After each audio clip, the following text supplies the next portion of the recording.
Life moves pretty fast. You don't stop and look around once in a while, you could miss it.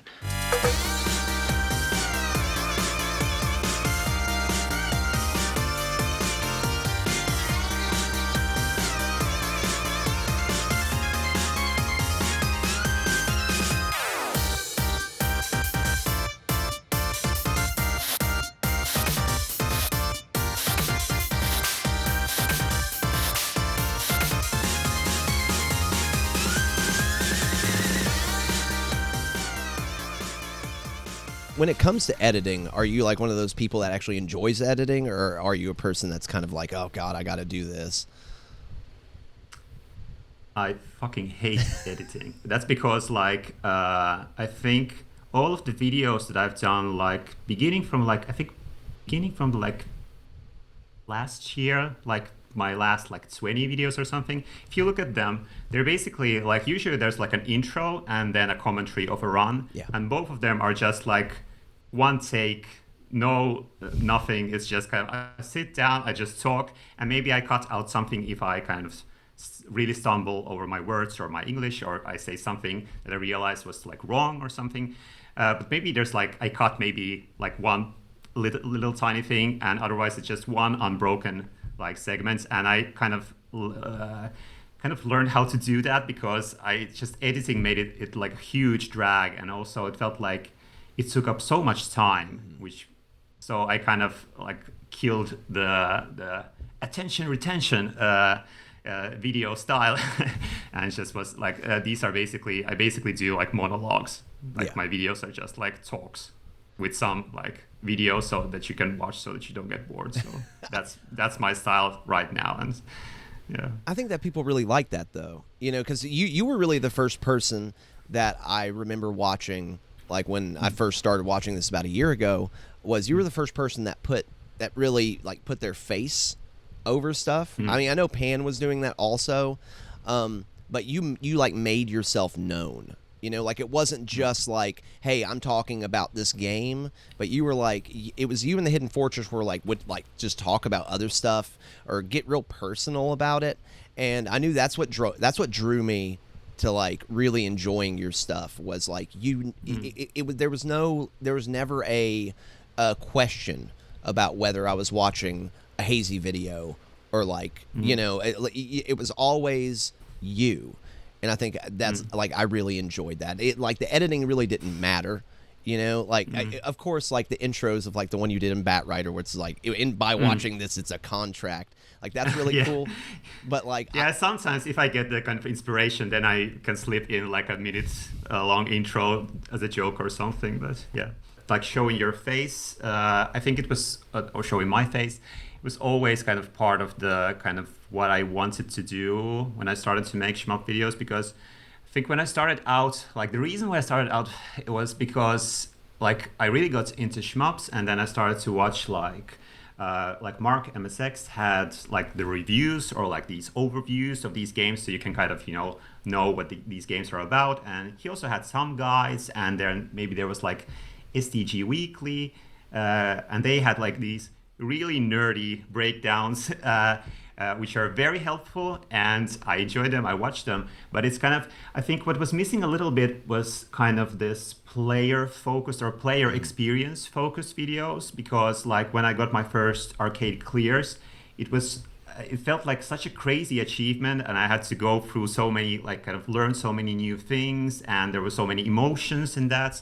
And I was I wanted to kind of convey that and maybe see more of that kind of content. And I think showing your face and putting yourself out there is that, because it kind of makes it more personal. Yes. And because sharing the personal experience is the thing that's kind of interesting about you could say the shmup scene right now, I think. So yeah, kind of having the face cam is the content or part of it's a kind of a, yeah, kind of showing that there's actually a human out there playing these games. And it's not a robot who just kind of magically learned a game and did all this crazy scoring and didn't have any problems. And it was yeah, this is me. And I don't know, and maybe even kind of because you can get kind of because these games are so hardcore, there can be kind of this kind of like really serious kind of vibe about the discourse sometimes, and I kind of wanted to offset it to make it a little bit funny also, because you see me and I'm like all smiling here and wearing something goofy. Okay, today I'm just having a plain white t-shirt, but yeah, so kind of to do to have something when you have these really intense games and you have maybe this kind of impression that it's only like these really hardcore players who are like super serious, and just make it a bit fun. And having that face cam was part of that. Yeah, I think putting yourself in it adds a sense of like it's not just a computer that's like clearing it, right?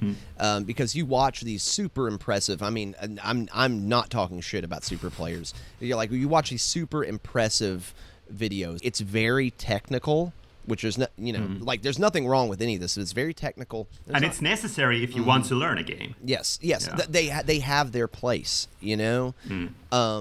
but sometimes it's nice to feel that like there's a connection between two players, where it's okay, somebody else went through hell to get through this, or sometimes it's like, hey man, this was super easy. It doesn't even have to. It's just like, here's my experience with this game. And I know that whenever I was like thinking this project up, that was a lot of what people told me they wanted was hearing about the process behind it and the person behind it, instead of and also positivity too, because there's so much of it that comes with like, okay, memo sucks, this sucks, all this other shit sucks, that it's nice to hear like what you like about something rather than it being like an attack on something. Absolutely. And that was also kind of what I wanted to do from the beginning, like basically talk only, it's not like you can't talk about things that you don't like, but I think there's often like, especially in these kind of hardcore,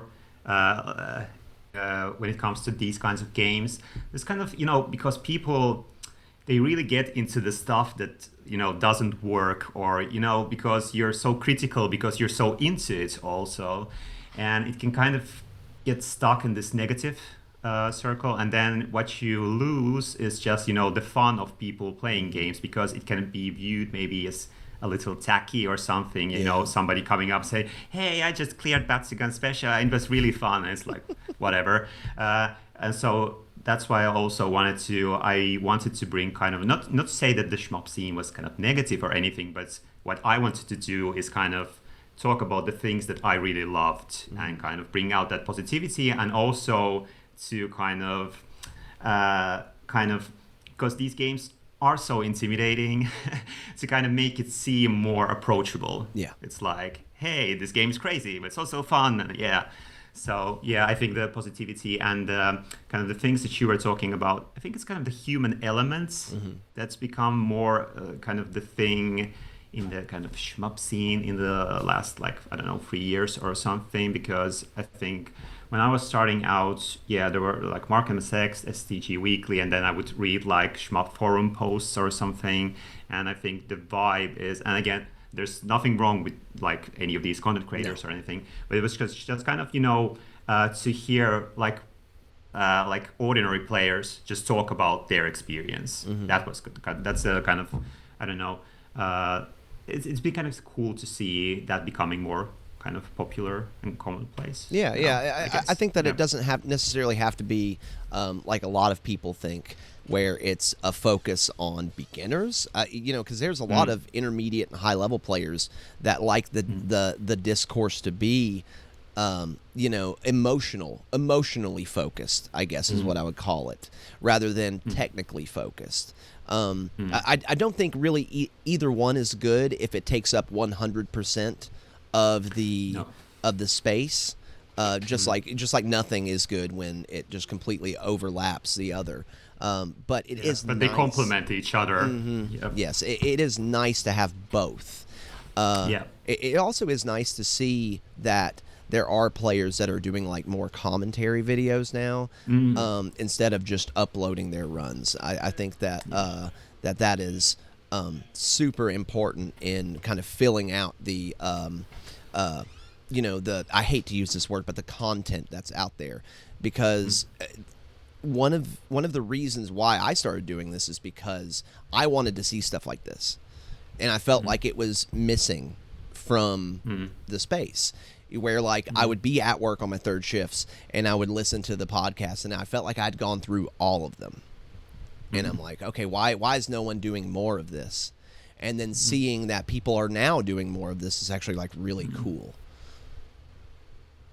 I think it's the same kind of for me, because when Hidden Fortress started uploading, you started uploading. There's lots of people like maybe not so active or not so visible, but they get like a Daijo 1-all and they do a little commentary, and I'm going to watch it and I will leave a comment, because I just like I just want, because when you love these games, you kind of want to be I also kind of hate the word content, but maybe it's like material or just like discourse or the stuff, because I think for a lot of us, we don't really have anyone to talk about this like in real life, like, because I have a lot of friends who play video games, but none of them play shmups, I can't talk about So then you need to go online, and then so I'm guessing that also drives a lot of people, because How does it feel to have fans? Does it feel weird? I don't know. I don't really think of myself as having fans. I have there's people leave really, really nice comments, but I don't know, because my the videos that I do, especially lately, like in the last couple of years, because when I started out, I made an effort to edit and script of these things, and now it's basically it's just like my journal, but it's kind of like a public journal. So I'm just really happy that people enjoy it and get something out of it. I'm honestly really surprised by some of the which videos get the most comments or something, or hits the nerve or something, or that people can relate to, I guess. So I don't know. It just feels for me it's more about kind of the interaction, because I want to talk about these games and I want to share my experience, but I'm not really kind of a Discord person, because I need to focus on just one thing. If I have just doing one thing and then I have Discord open, it's like my mind just can't handle it. I just kind of gets into the I'll be just checking the messages or something, and then kind of Reddit is too slow, and it's kind of also, I don't know, it's kind of less personal. So for now I settled on YouTube comments for my shmup interaction, and I don't know, seems to I don't know, it's just, at least now I enjoy it. So I wish that YouTube still had its messaging feature. I miss that, because Discord, like you said, is super active. So I feel like I go down that rabbit hole anytime I'm in Discord. And Reddit feels like sending an email, so there's no good way of being okay, so I want to get in touch with them, but sometimes it's very rare that I give out my phone number to somebody. I think I've only done that to 3 people in the community, and because that's inviting someone in to your personal life forever, pretty much. And so I mean, that sounds super bad the way I just said it, but it is. No. It's like giving somebody the keys to, hey, at any time you can do this, and we're not separated by internet service providers, So but I think no, go ahead. Yeah, I think something like this podcast is actually, I think, is a really good way of providing another kind of venue for talking about shmups, because this is kind of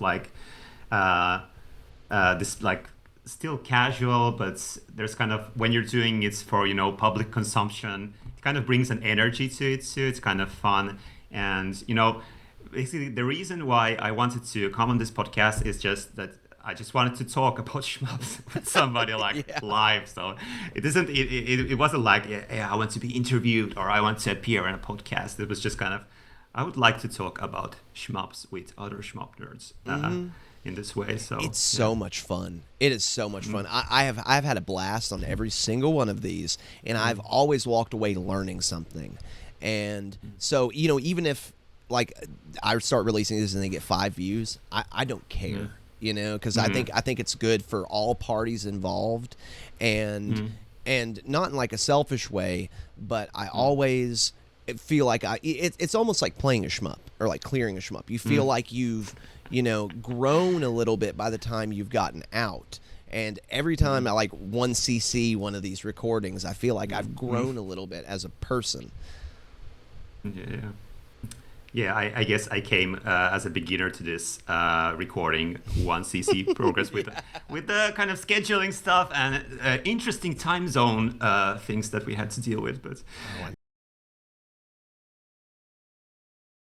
it's like expelling something from you, you know. A lot of these, especially like commentaries or like videos that I do, are like creatively building on top of something. Only some of them. There's been like 2 I've done, like the Cho and Shaw one and the GGLS one that talked about like negative topics in them, and that felt painful to get rid of. So I can only imagine when like every single video you do feels like that. And the kind of like toll that can take on you of like, well, it's really good. They're all really good, and they give like a glimpse inside of the person. But man, do they it's like working out for 16 hours straight, like mentally. And then there's just nothing left of you after that, you know?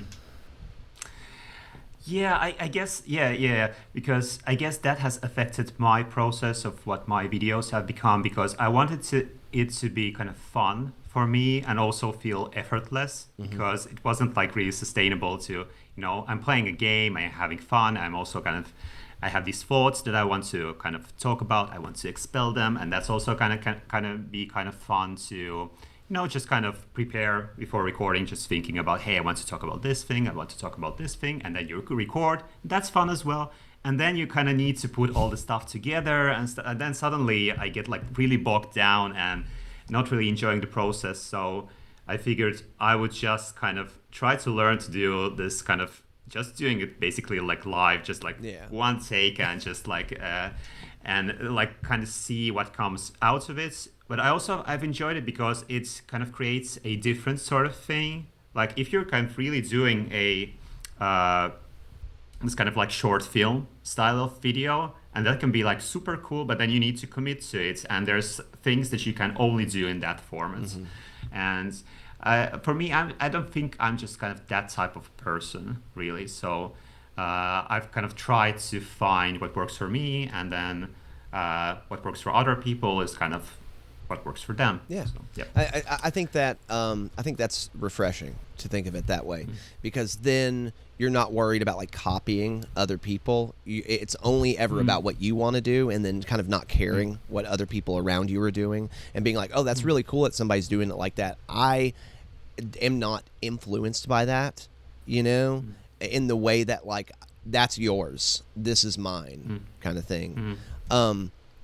Do you ever feel like in any way that will ever, not necessarily, because this was pointed out to me by somebody, that like getting tired of talking about the same subjects, like do you ever think that will be, because I don't personally agree with it, that like I always think that there's a way of approaching things that have been talked about a million times, that it's kind of like saying that we're going to stop making art because or stop making movies because all topics have been talked about. Like I don't agree with that, and it's an interesting talking point, I guess, to be like, okay, so I'm done because like my stuff takes up the space that all the other stuff has already taken up, I guess.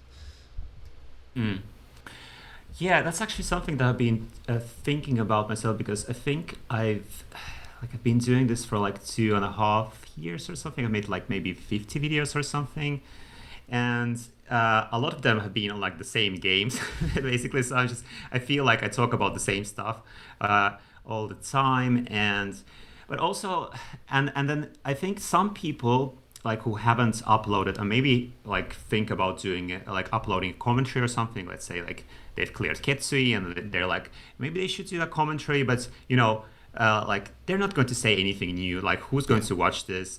But I think there's kind of a cool thing about, you can think of it as a kind of this kind of limitations breed creativity thing, because like the shmup verse is kind of cool in that there's really like there's not that many shmups that people play actively, really.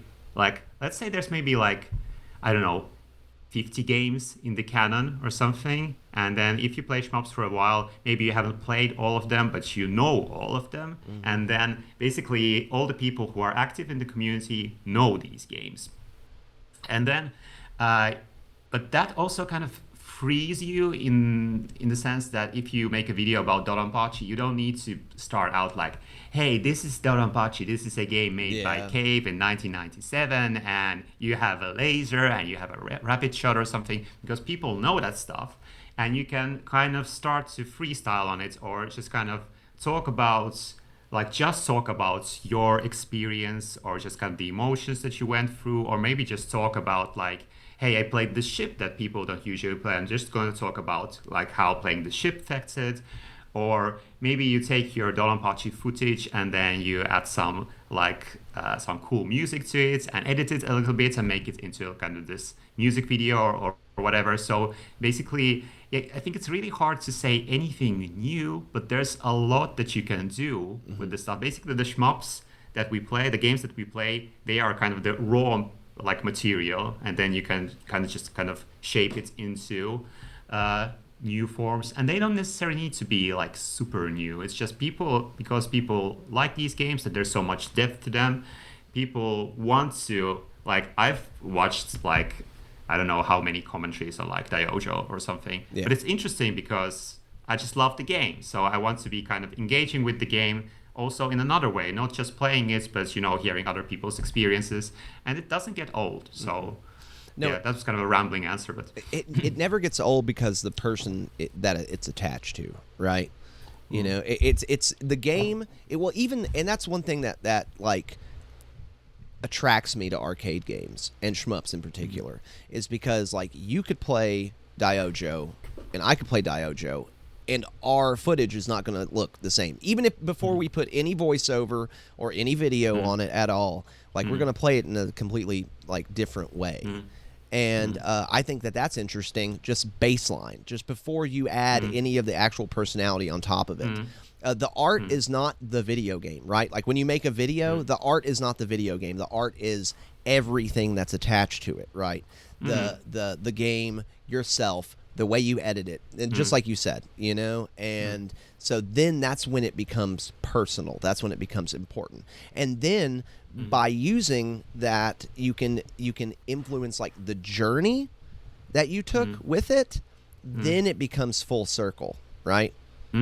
Because that's one thing that's missing from a lot of these like more technical videos, is knowing how long it took these players to get through that. Did it take you 2 months, 3 months? Did it take you 2 days? Like I would like to know that.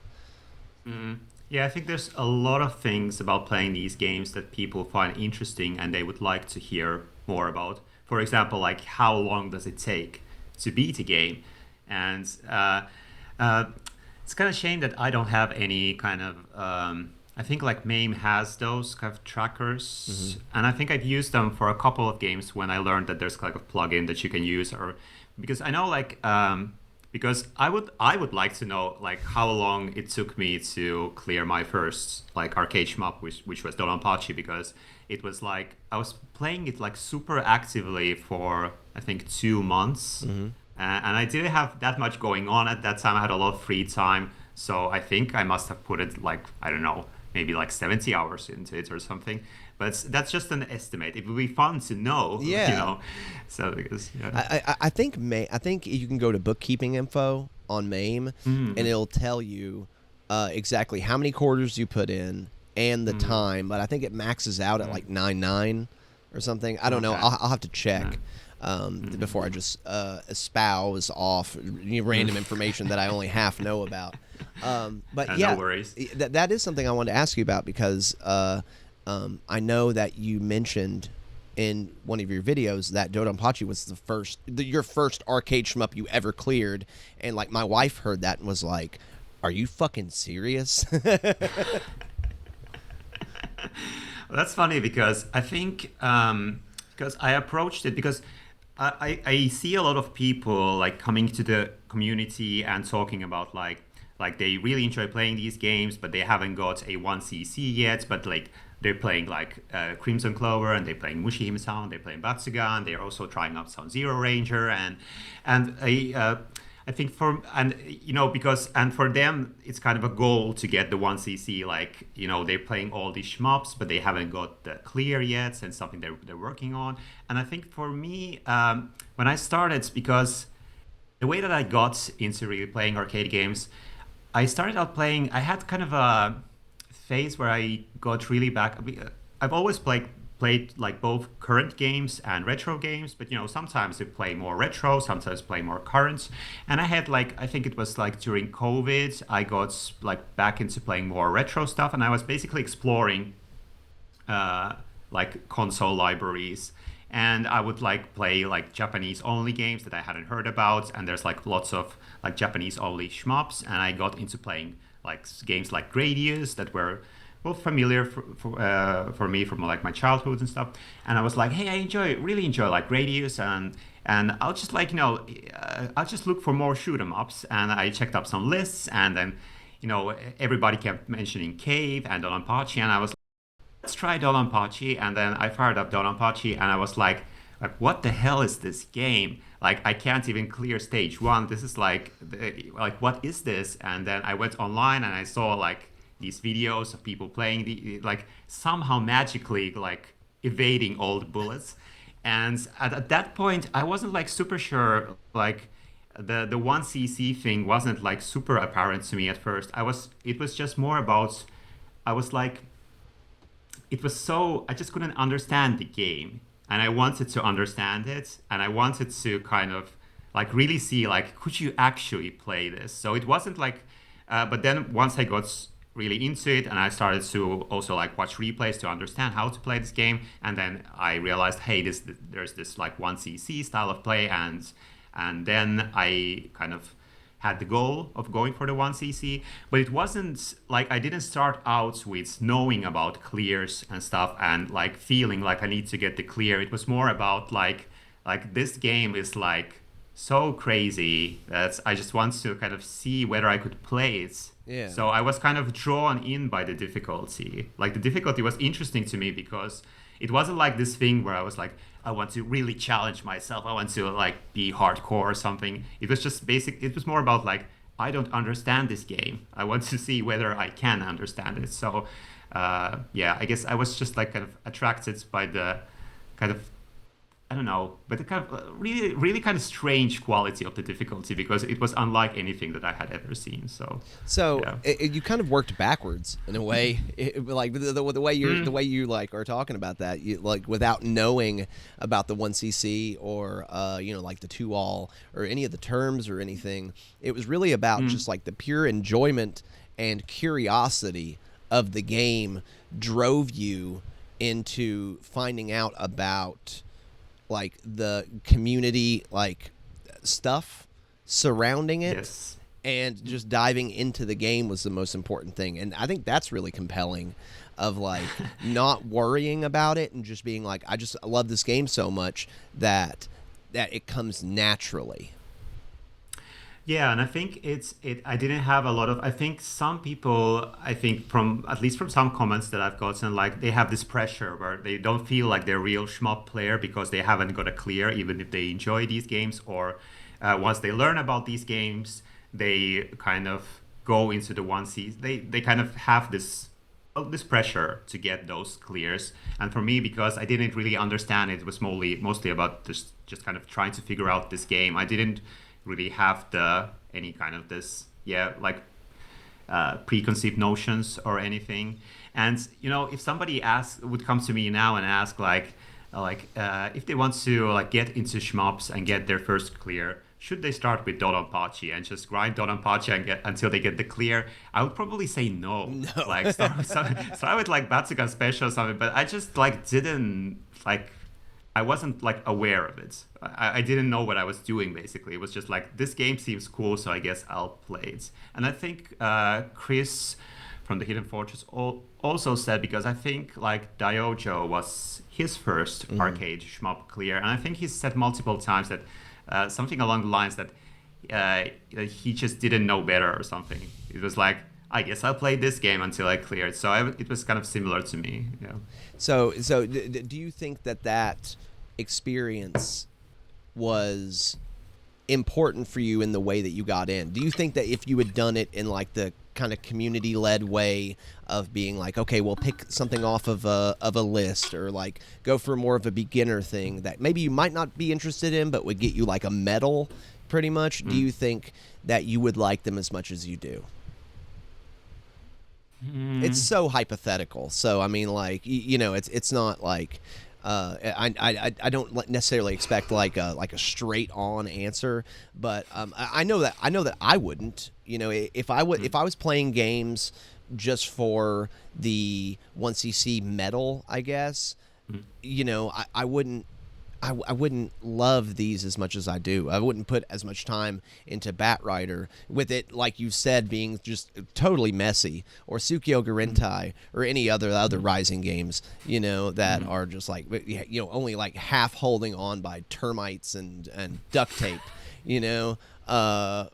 but yeah, where it's like you pick something. The reason I picked Mushi as my first clear is not because it was easier than any of the other ones. It's because that world and that game and just overall package was just really fun to experience. And I think people need to worry less about like filling out your list, than actually just enjoyment, I guess. Yeah, agreed. And to try to answer your hypothetical question, it's kind of, I don't think it would matter in the long run because like the quality of these games, I think, shines through whether you just kind of like dive straight into a Doropachi 1cc, or you kind of build towards something like that more slowly. I think it's more about like how to get into the genre, and in a way that doesn't like make it totally overwhelming. Yeah, spit you back, I guess. out. Yeah. So I think that just kind of starting out, that's the kind of the only difference. I think even if I had like approached it in a different way, I think I would still ended up loving the games, because there's just kind of, it's just getting over the initial hump. And somehow for me the Dodonpachi thing worked because I didn't know better. So that was just ignorance. It just happened like that. Yeah. But it was also kind of cool because it was so intense, because it's just going from like 0 to like 90%, like, because so it also made it very memorable. So it's like one of my like most memorable gaming like memories. So what were you playing before, if you don't mind me asking?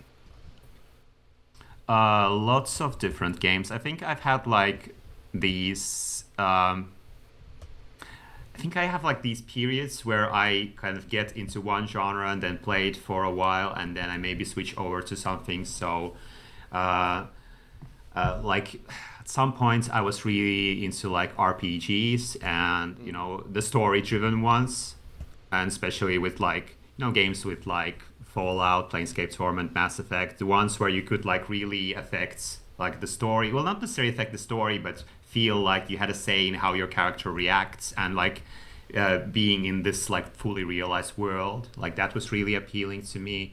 And I think like in the 2010s I really got into lots of different indie games. There was a period where I played like a lot of puzzle games, like Sokoban style puzzle games, because there was also kind of a renaissance of that type of game, like with like Steven Sausage Roll, the best games of all time. So it kind of varies. And I think before I got into shmups, I was playing like the games that I liked. I really liked like, let's say, like Outer Wilds, Disco Elysium, Pathologic, Kentucky Route Zero. So yeah. Mentioning Planescape Torment just took me back to like 2001 for me. That was such a huge influence on me as a gamer. Was like growing up with like Baldur's Gate and the original 2 Fallouts, and then Planescape Torment. I remember playing that, and that actually helped me get into like tabletop RPGs, because it felt like that. It felt like sitting down and really having an influence on those games. JRPGs was like my big thing before I jumped into arcade shmups. It was games like the Final Fantasy series and Atelier and like Fire Emblem. You know, that was kind of my thing.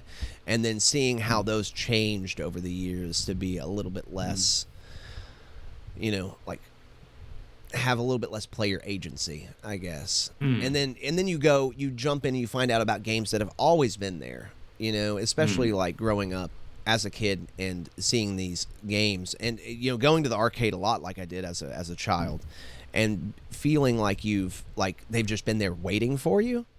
If that makes sense, like until you're ready, and then you can jump in, and there's nothing but player agency, and it's almost like rubber banding back the other way, of like you've been stretched out to like have nothing, and then all of a sudden it like releases, and then you just have the world's just completely open, and you have everything, and it feels so freeing, and I think that's what really drives people when they first jump in to the genre of just having complete freedom.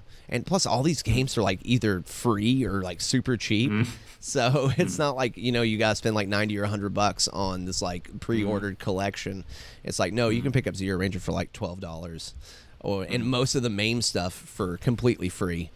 So so yeah, Sokoban, it's been a minute since I played. I think the only Sokoban game I've ever played is Void Stranger. Yeah, I tried playing Void Stranger because it's by the Zero Ranger people, and the story stuff seemed really interesting. Well, not the story, but the story and the kind of the mystery of it, maybe, because it started out like really like unassuming, or like really plain. You're just pushing blocks, but you know that it's not. There's going to be twists and stuff, and I kind of wanted to get to that part, but I actually wasn't enjoying the gameplay much, because not because it was bad, but because I think I played a lot of those games, and I'm just not kind of super interested in them anymore. It just doesn't. I kind of got not burned out, but just there was a time and a place for it, maybe. So I'm just not super into it anymore. But I wanted to quickly like comment on what you talked about, like finding this like almost like this hidden cachet of like games that you hadn't played. I think sometimes in the kind of gaming world, it's a little polarized, where, you know, people who only play current games, they maybe like view like retro games, or especially arcade games, so like these super like crusty, old-fashioned things. And then there's also like people who aren't maybe open anymore to new experiences or something, so they kind of get stuck in the past, even if those games are good, but they can't get into like newer stuff anymore. But for me, I think it's really cool, and it also applies to like to movies, music, books, anything where there's like different like eras where maybe there was a certain aesthetic or a certain way of doing things, or a certain genre was in vogue, and that's when it was done kind of the best. Yeah. And it's really cool to discover kind of these golden ages of like whatever, because like, let's say I was a teenager in the like 2000s, and when I was like, I don't know, 15 or 16, like I really got into like post-punk music, and the best stuff is like early 80s, and I was like discovering like bands like The Cure. And when I discovered The Cure, they had like, I don't know, I want to say like maybe 13 or 14 albums out. A lot. And let's say like a couple of them are kind of mid, but the rest of them are like awesome. And it was like discovering this, like it was like opening a chest in the attic, and it's like they're going through these treasures. Yeah. It was kind of like a gift from another time, another place. And so it wasn't like that the music, I was also listening to current music and it was cool in a different way. But it was also, and I think also with kind of discovering arcade shmups, it was just completely different from what I had played before. So it wasn't like that suddenly all the other games sucked or something, or that I'm never going to play anything else. But it was so cool to kind of immerse myself into like learn about like Cave and Raizing and like see this like period of time when they really perfected this genre. I mean, honestly, and it's mind blowing what they did. And the teams were so small. It's like it makes no sense. So it's kind of cool to kind of discover this thing. It's not maybe the only thing that you want to experience in your life, and there's maybe other eras that you can discover, other genres, other things. But that kind of appeals to me a lot. So well, it's playing something or finding out about something that you don't have nostalgia for, right? That is a new experience for you. Because I remember it was around the same time, like literally the same time frame in the mid 2000s, about 15 or 16, where I found out about post-punk, and that eclipsed everything. It was like Joy Division and Magazine and Bauhaus, where it was like all of this was it. And it was finding the treasure trove and picking out what you liked and what you didn't, and then that was all that mattered. And there's this I don't know, I've been thinking about it a lot like the past couple years, but it's this idea that like stuff that's happening now cannot be judged objectively. That it can only be judged objectively after time has passed. So like if a movie comes out now and you watch it and it's the greatest thing you've ever seen, then it will have to be judged on its merits years later, whenever whenever it's had time to kind of ferment, like fine wine, I guess. And I have a feeling, I have that feeling about retro games as well, where you can look at them out of their time period and be like, and judge them only for their merits and not for release date or what the developer's doing at that time, or even what's going on personally for you at that time. Like you can judge them in a vacuum. That I think I'm with you there, because I lived through the 90s or 2000s or whatever, so I do have a nostalgia for not nostalgia, but like let's say like growing up with pixel graphics, and that makes it kind of maybe somebody growing up now and playing Fortnite and Minecraft, maybe like approaching a pixel art game, it would be like really difficult for them because they're just not accustomed to it, and it can be maybe they can kind of see the cool things about it like eventually, or maybe they'll bounce off because they just don't have maybe a reference point or something, right. And that's totally understandable. So I do have a kind of a predisposition to like something like let's say like Battle Garegga. I hadn't even heard about the game until like recently, but because it's I think it's like from '96 or something, and it has this really classic like pixel art, and the music is this kind of tracker style music, and it's just kind of familiar to me, so it's kind of easier for me to get into it. I don't need to kind of go into this like what is this art style or anything, so it's easier for me to get into it, but at the same time I have zero nostalgia for Garegga. Yeah, because you didn't play it in the 90s. No. Yeah. And the way of playing the game when you actually try to clear it or go for score is just also a completely different way of playing that I've like been accustomed to. So it's also about kind of new gameplay style for me, because like obviously I would play like action games and skill-based games, and let's say like something comparable like playing a NES game from start to finish. Yeah. It's kind of similar because you need to kind of learn the game through repeated, and then you need to like often do it in one sitting. So it's kind of similar, but the kind of, I guess, the level of intensity is so different in an arcade shmup. So I have like zero nostalgia for like clearing arcade shmups. Yeah. So, and that's also what makes it interesting to also hear from other people who are just discovering this, because then that there's something really cool in here. Yeah, it's like a magical attraction, right? Of like, you hear from other people about what brings them in, and sometimes it's similar and sometimes it's different.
Mentioning Battle Garegga is like PTSD for me because I put, like that's one of the reasons I picked. Hey, you just got your premium clear. Yeah. That's one of the reasons I picked premium over arcade because arcade felt so unnatural for me. Of like the things that I've learned in a very short time of clearing arcade games, and then you go to Garegga and it wants you to play a certain way, and you can play around within that certain way, but if you go outside of it, you are getting punished.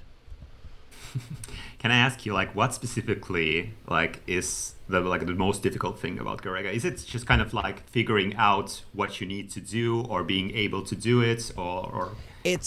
For me, like, it's being able to know when to suicide. Right? Of like, and that's one of the things that I really like about the Shot Triggers release is being able to use the graph of knowing, hey, when you reach this certain aspect, like you don't want to hit this certain, percentage, right? And I really like that about that release.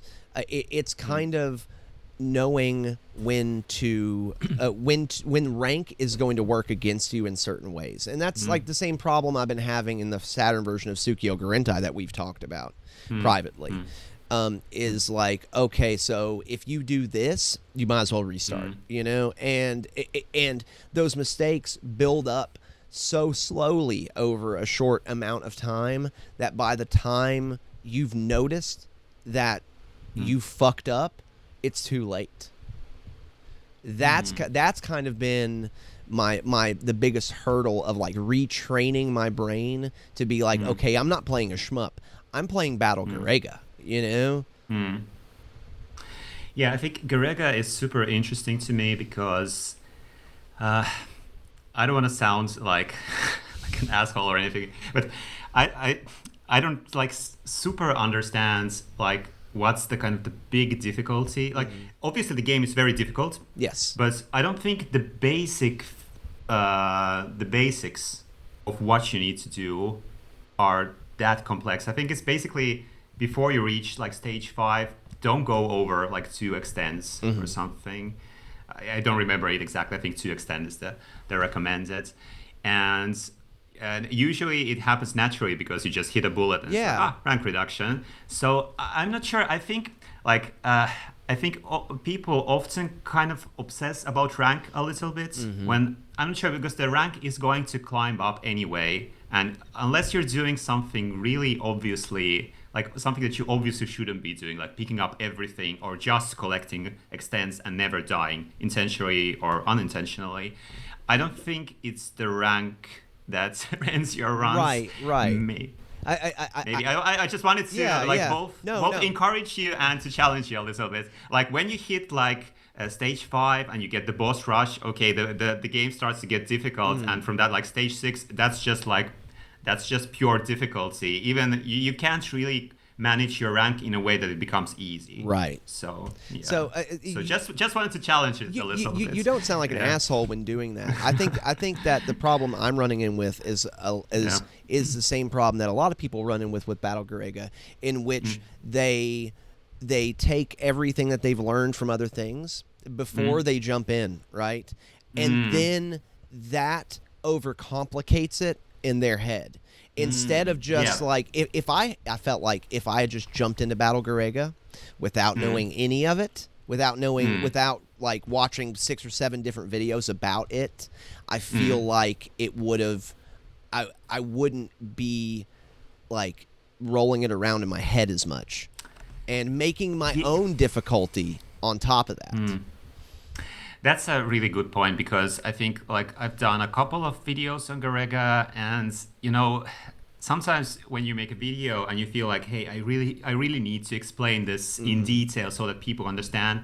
But if you like explain something, like if you take too much time, it starts to sound more complicated than it is. Because actually, now that we're talking about this, I think it would be really cool or useful to make this like a Garegga, like a quick start guide for Garegga that is as short as possible. And I think you could like make it like 4 or 5 bullet points, I think. And maybe that would help people get into it. It's like, don't go over 2 lives before stage 5. Don't collect what you don't need, what you're not using. And then to set up homing, do the 5 bomb fragments, leave the screen stuff. Maybe there's the 4th thing. Like, watch out when you're like sealing like enemy planes or something. I think like you could like distill it into like 3 or 4 points. Yeah. And I think that would make the game more approachable instead of doing like these hugely long videos, actually. So maybe that's something to think about. I think what got me into it is just jumping in with my own enjoyment of it. And because I didn't really care for Battle Garegga until I learned about its story, which was really weird. And then after that, I was like, you know what, fuck it. I'm just going to go into it, and I'm going to take the bullet points that I've learned from other people and just not be scared of it, I guess. Because before then, I was having those times of being like, oh, shit, I've done this. Oh, shit, what am I going to do now? And then, kind of freaking myself out. But then after that of going into it, an arcade clear is doable. I mean, like you said, it's going to be hard, just like any other shmup. But it's going to be difficult, but the rank management is not the difficulty. Yes, exactly. Yes. Exactly. Yeah. I think people worry so much about that. That becomes like the overall barrier of people getting into it, of being like, oh, well, I don't want to deal with rank. Well, guess what? Most shmups have that in there, like as a thing. Yeah, I think it's actually something that I've been thinking about, because I think rank is something that very often comes up in like people's, like when you see somebody doing like a Diojo 1-all, their first 1-all commentary or something, and then they're like, yeah, now I'm bombing here to reduce the rank, and I'm like, you don't need to worry about the rank basically at all if you're playing the first loop. But I think there's been like I'm not sure why the rank like in different games has taken up like a disproportionate amounts of kind of the mental space or something. I'm not sure, and I think when I was starting out, I was also worrying about that. But then like playing some of these games more like let's say Diojo, because it's a game that I'm very familiar with. Like if I would make a guide for a 1-all right now, I would say don't think about rank at all, like at all, because if you're going for your first one all, you're going to die anyway during the run. You're probably going to die like 5 times. And when you die, that reduces your rank. And that takes care of the rank management that you don't need to think about anyway. The game is going to choose when that happens for you. Yes. And like people are afraid to use hypers, and I was afraid to use hypers because it makes the game also more intense, and that's understandable. You have to get used to the kind of more intense patterns. But people are afraid to use hypers also because it increases rank. But again, that's making the game more difficult for yourself because using the hypers will carry you through the game. It's a huge advantage. You need to use the hypers. You have to. And with Garegga, like continuing with my hot takes here, Hazy hot takes number 3. Like I've been actually thinking about like what to play next, and I've been thinking about maybe I should play Garegga again because this is the hot take. Are you ready? I'm ready.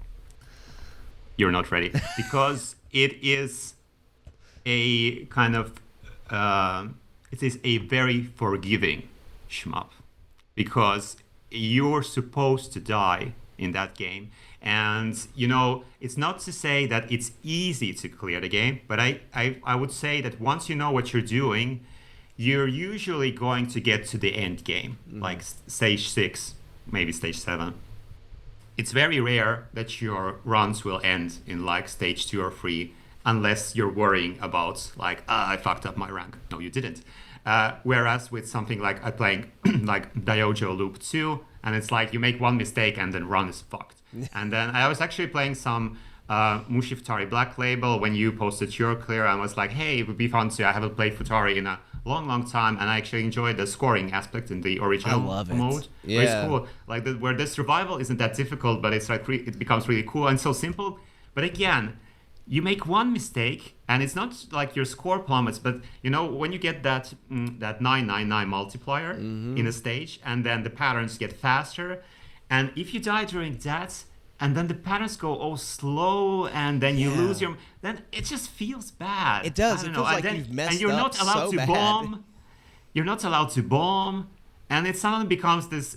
I can start it to play it, and I kind of practiced the first couple of stages. I practiced the forest stage, and then I just kind of got tired of it because I would get this like run where I think I played really well, and I did like one single mistake because there's just so many bullets, so much popcorn in the game, and it just get clipped, and then it just feels super bad, Especially because that's Garegga, the difference between like a super duper high score and nothing.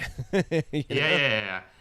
And so with Garegga, again, it's not easy, but there's rarely a moment where I feel like I've really messed up my routes. Then at that point, it's just about, making through the patterns and stuff. And if you, like Garegga has 7 stages, if I can get to the end of stage 6 and I game over there, it still feels pretty good.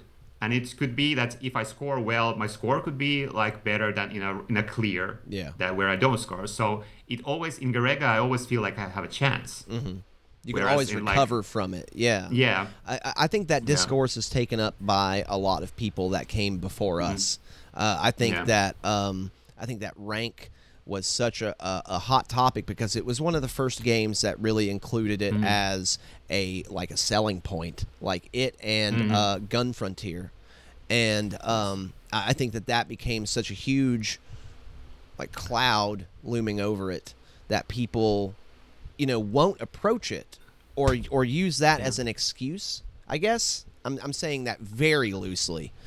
And then it just overtakes the whole thing because you're right. You can get, as long as you're scoring good enough, you can just continue to get extends, to where you can survive and use your bombs. It's not as strict as a lot of these other ones that don't have that discourse surrounding them. And I don't really know, like you said, I don't really know why. I think I have a theory because the rank in games like Garegga, it was I think it for a long time was pretty mysterious, and it took a long time to figure out how it works.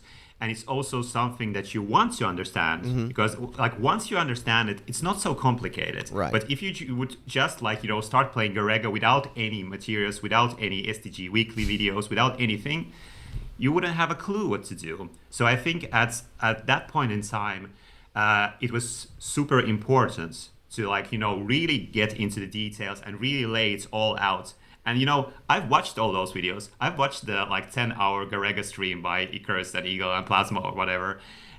So I really appreciate that stuff, and that stuff is needed. But I think it came, and now I'm kind of guessing. I think it came out of a need to kind of do this, explain so that you could have you have the information out there. But maybe because it maybe kind of became the sole kind of focus, right? Because there was so much about this thing that needed to be talked about, but then it maybe kind of overtook the whole game. I think you're exactly right. I think you're exactly right. Instead of people talking about the music or the gameplay or the story, it became rank, and the discourse of it was completely taken up. I find that if you focus too much on that, then you won't really enjoy anything ever.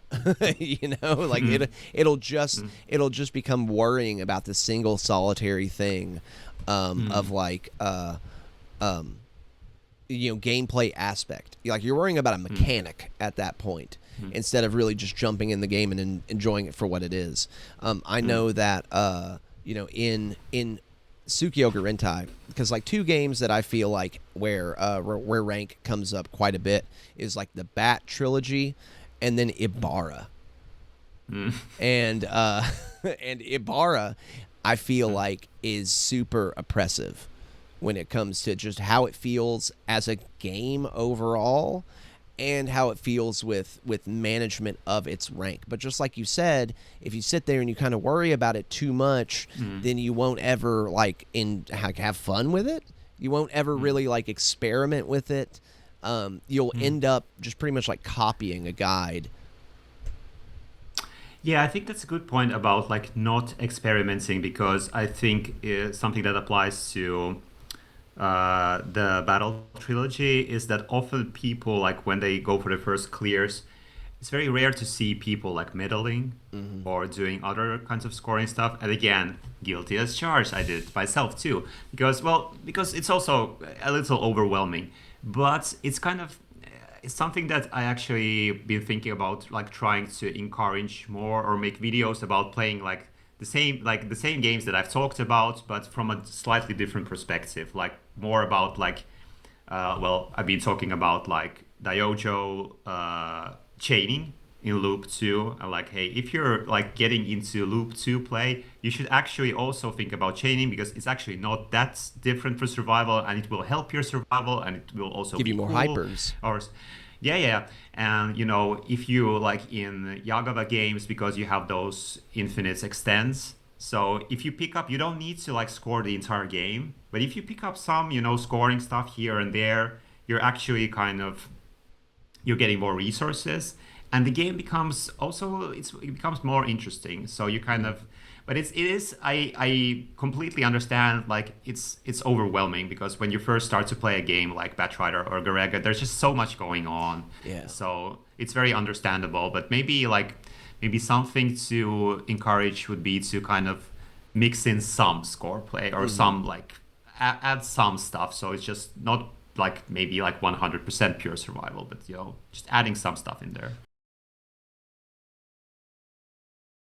One of the most fun aspects of playing any Raizing game, especially Yagawa games, is they're so enigmatic in the way that they present themselves, in every aspect. Because I didn't know until recently that using the aura on your ship in Batrider gave you 10 times the amount of points from certain background objects, the same as bombing. Yeah. That it's nothing tells you about that, but it feels so cool to feel you figure it out yourself. And also, they feel like every Raizing game is like this. The Bat trilogy, Tsukioku Rentai. They feel like they are set in like actual places, if that makes sense. Like the worlds in them are amazing and one of a kind, really. Like I just love the exploration of that, of going in there and feeling like you're deconstructing it, but in a way to where you're not looking at it in a series of numbers, but in like how everything connects to each other.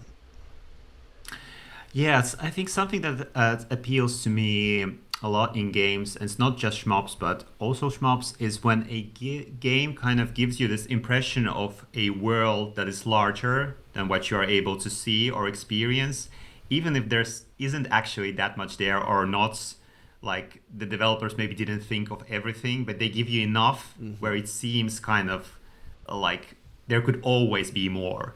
Like you could, like maybe there's like a secret I missed, or maybe there's like this thing that I can discover. And I think like Raizing games are really good about that, or at least the Battle trilogy, because it's like, well, that makes it like, again, intimidating to get into it, but you can keep on playing those games for a long time, like for a very long time, and that's something and you don't need to kind of understand all of it to enjoy it, because like it's just you can, it's like a good book or something, like you can read it again and again, and every time you kind of realize something like new. It's not like not like 100% completing it from scratch, but just kind of like figuring, I can use the aura attack, or if I bomb I actually get more points from this thing, or I can actually seal this enemy, which gives me a lot of trouble or something. So, and also about the world building, where usually when you're playing a shmup, it's really hard to kind of, because you're so concentrated on like the bullets and where you need to be, when to do.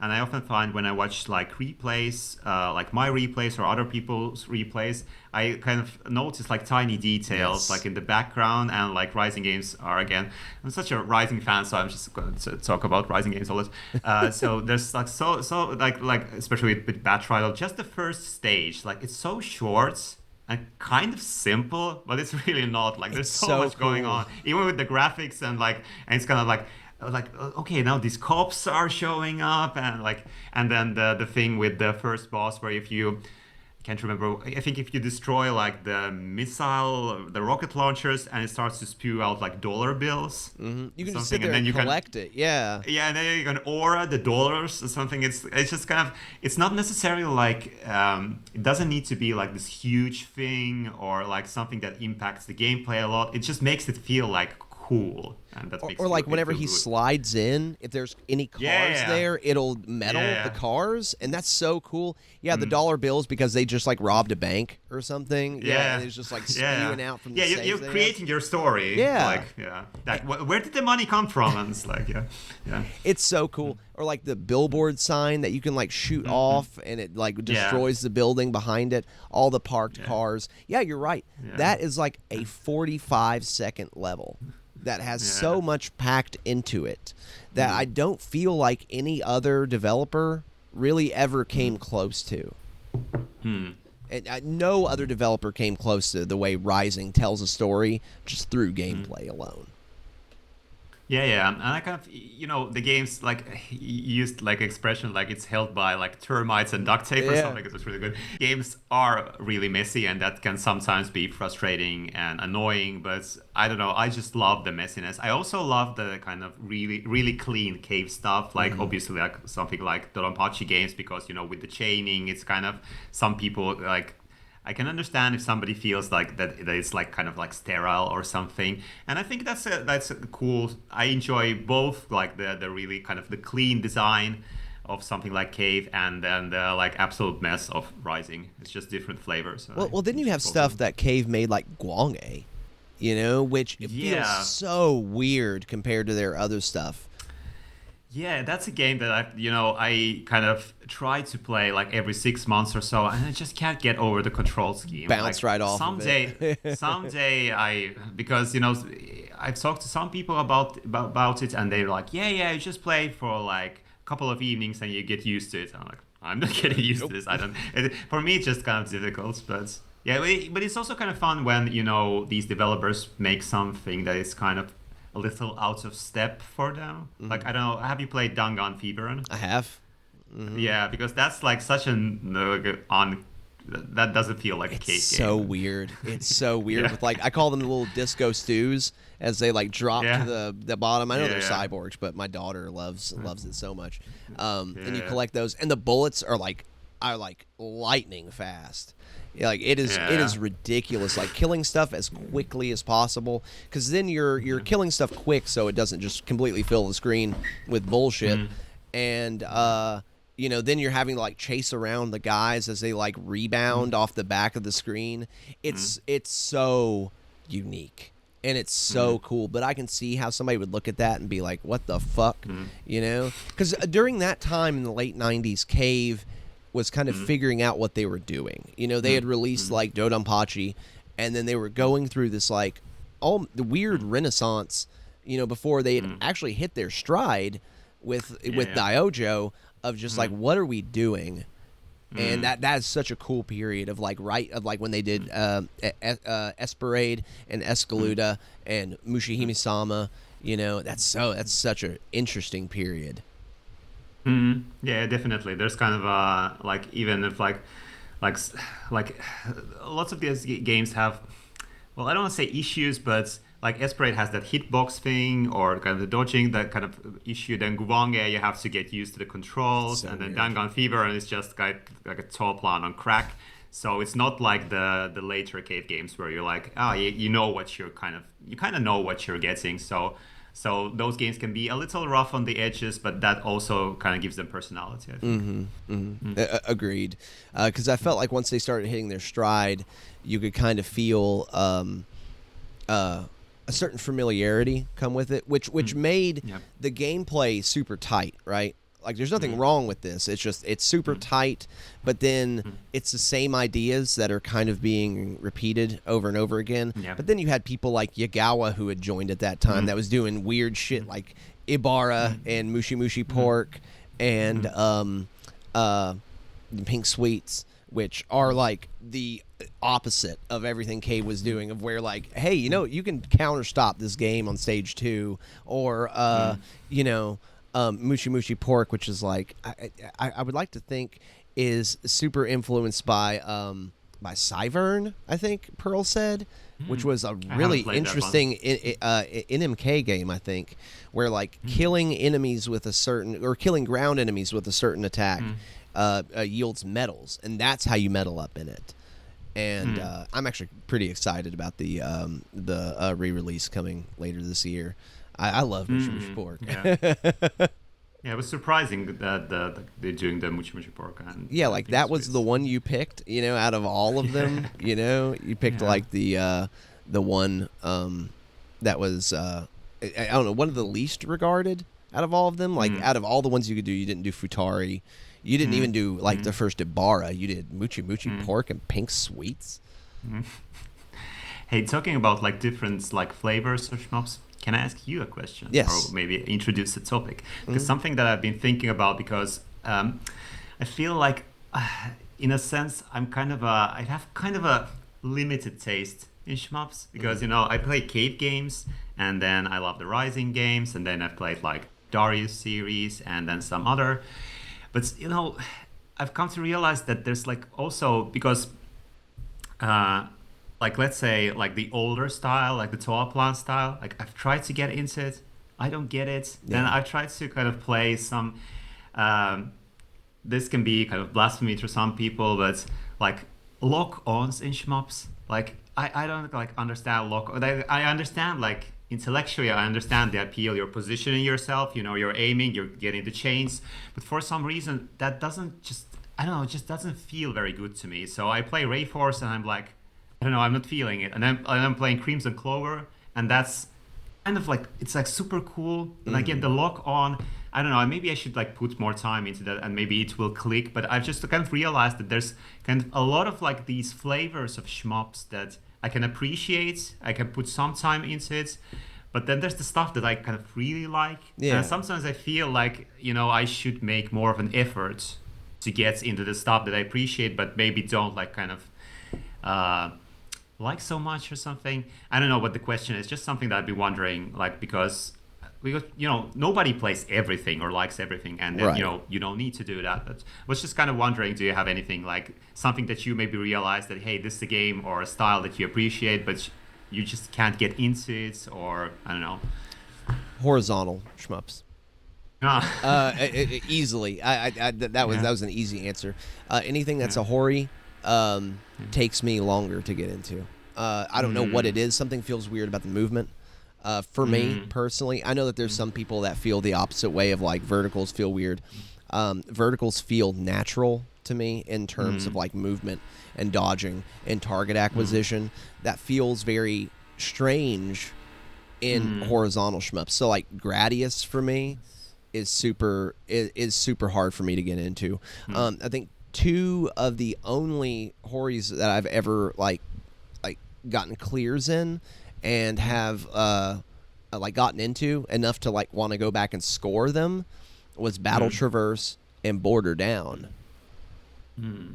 Everything else feels really awkward to me. It's almost like dodging sideways. Like I mean, I know that you know what I'm talking about in Raizing games where like your hitbox, because it's like a fucking rectangle. Like anything that comes to the side feels like it's like, oh shit, I'm so fucked if I get hit from the side here. That's how it feels for me all the time in horizontal shmups. Yeah, because it's kind of funny because I've cleared I think like from Cave's catalog, I think I've cleared like, because Cave has like 20 games or something. I cleared something like 14. I haven't touched the Yagawa Cave games, and then there's like Wange, which like the controls, I just can't get the controls. Yeah. But then there is one game that I haven't cleared, which I've tried to clear sometimes, which I just can't. Which is Pro Gear. I knew it was coming. Which may be surprising, because I think it's often a game that's considered kind of on the easier side. Again, it's not easy, but compared to some other stuff. And I think a lot of people who don't usually have a lot of cave clears or feel intimidated by like Ketsui or something, and I see them having a Pro Gear clear, and I'm just like, whenever I'm playing Pro Gear, I feel like there's something wrong with my hands or something. Yes. I just can't dodge the boss patterns. It just doesn't work for me. I don't know. I thought about rotating my screen and playing it as a vertical, because like I feel the same way. I'm like, I am told that this game is easy, if you don't score in it, and every time I hit about stage 4, I just get fucked. Yeah. And because Chris and a couple others were telling me, oh well, if you don't score in it, then it's not that hard. And then I try not to score in it, and I find that I have an easier time scoring in it because it makes bullets disappear. So is it something wrong with me? Do I just suck? Or like those are the thoughts that are going in my head. You mentioned lock-on games.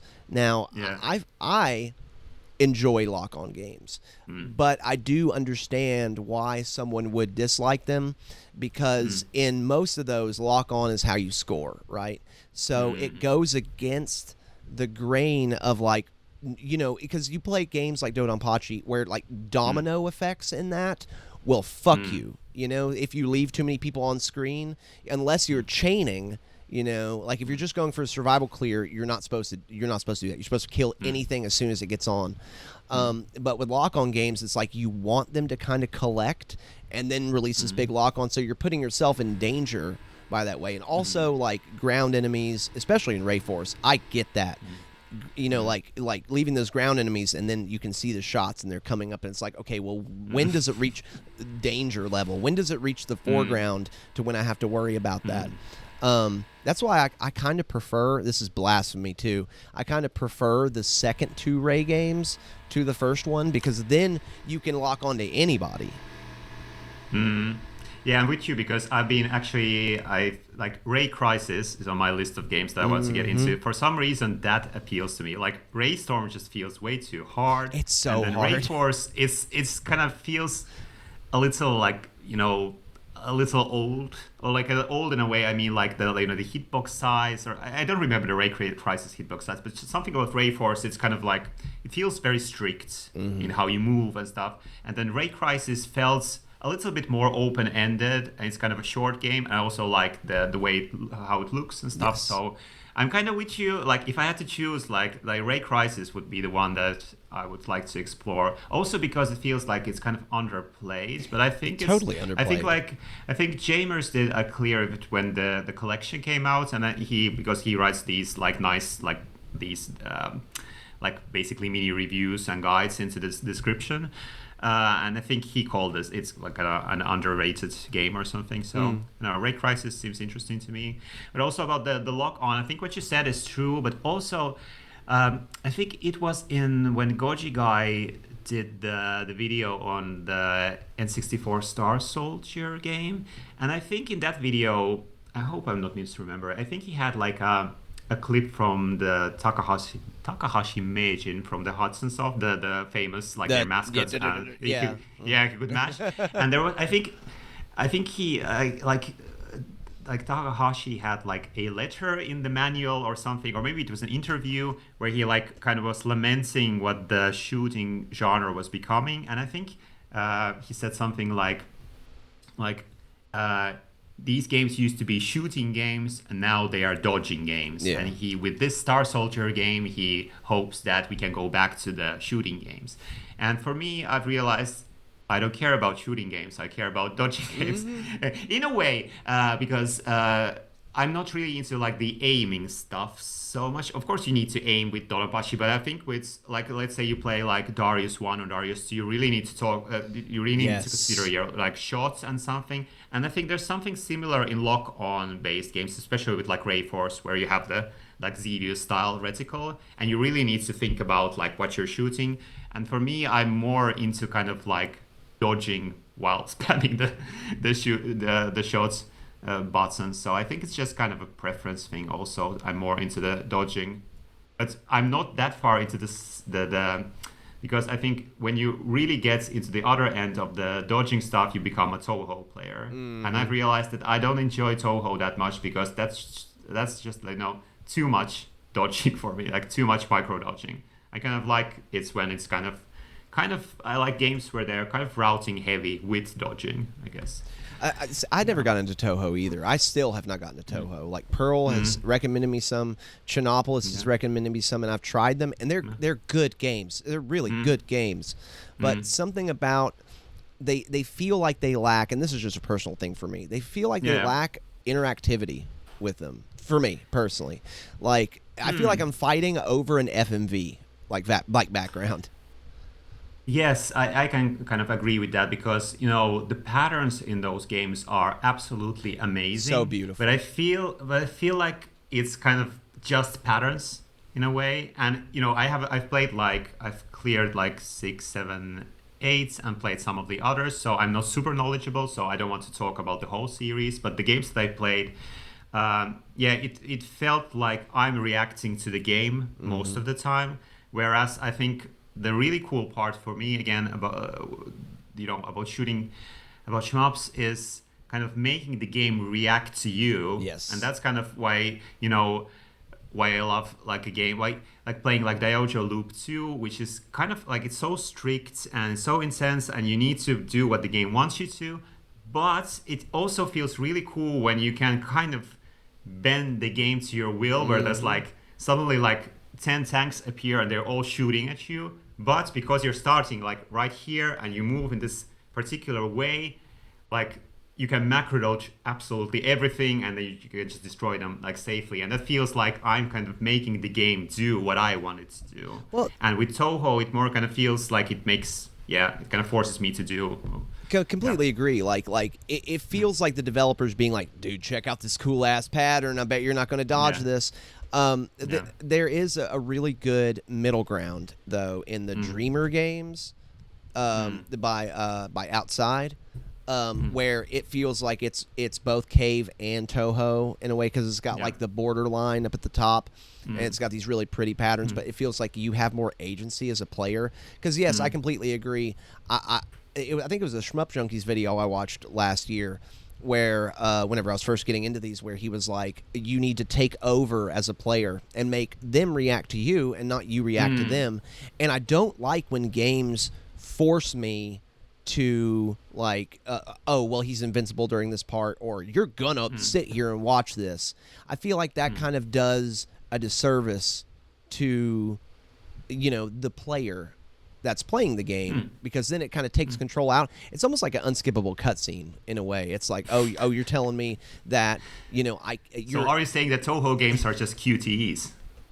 Confirmed. You will get me burned alive. Yes, you need to be prepared for some really spicy comments.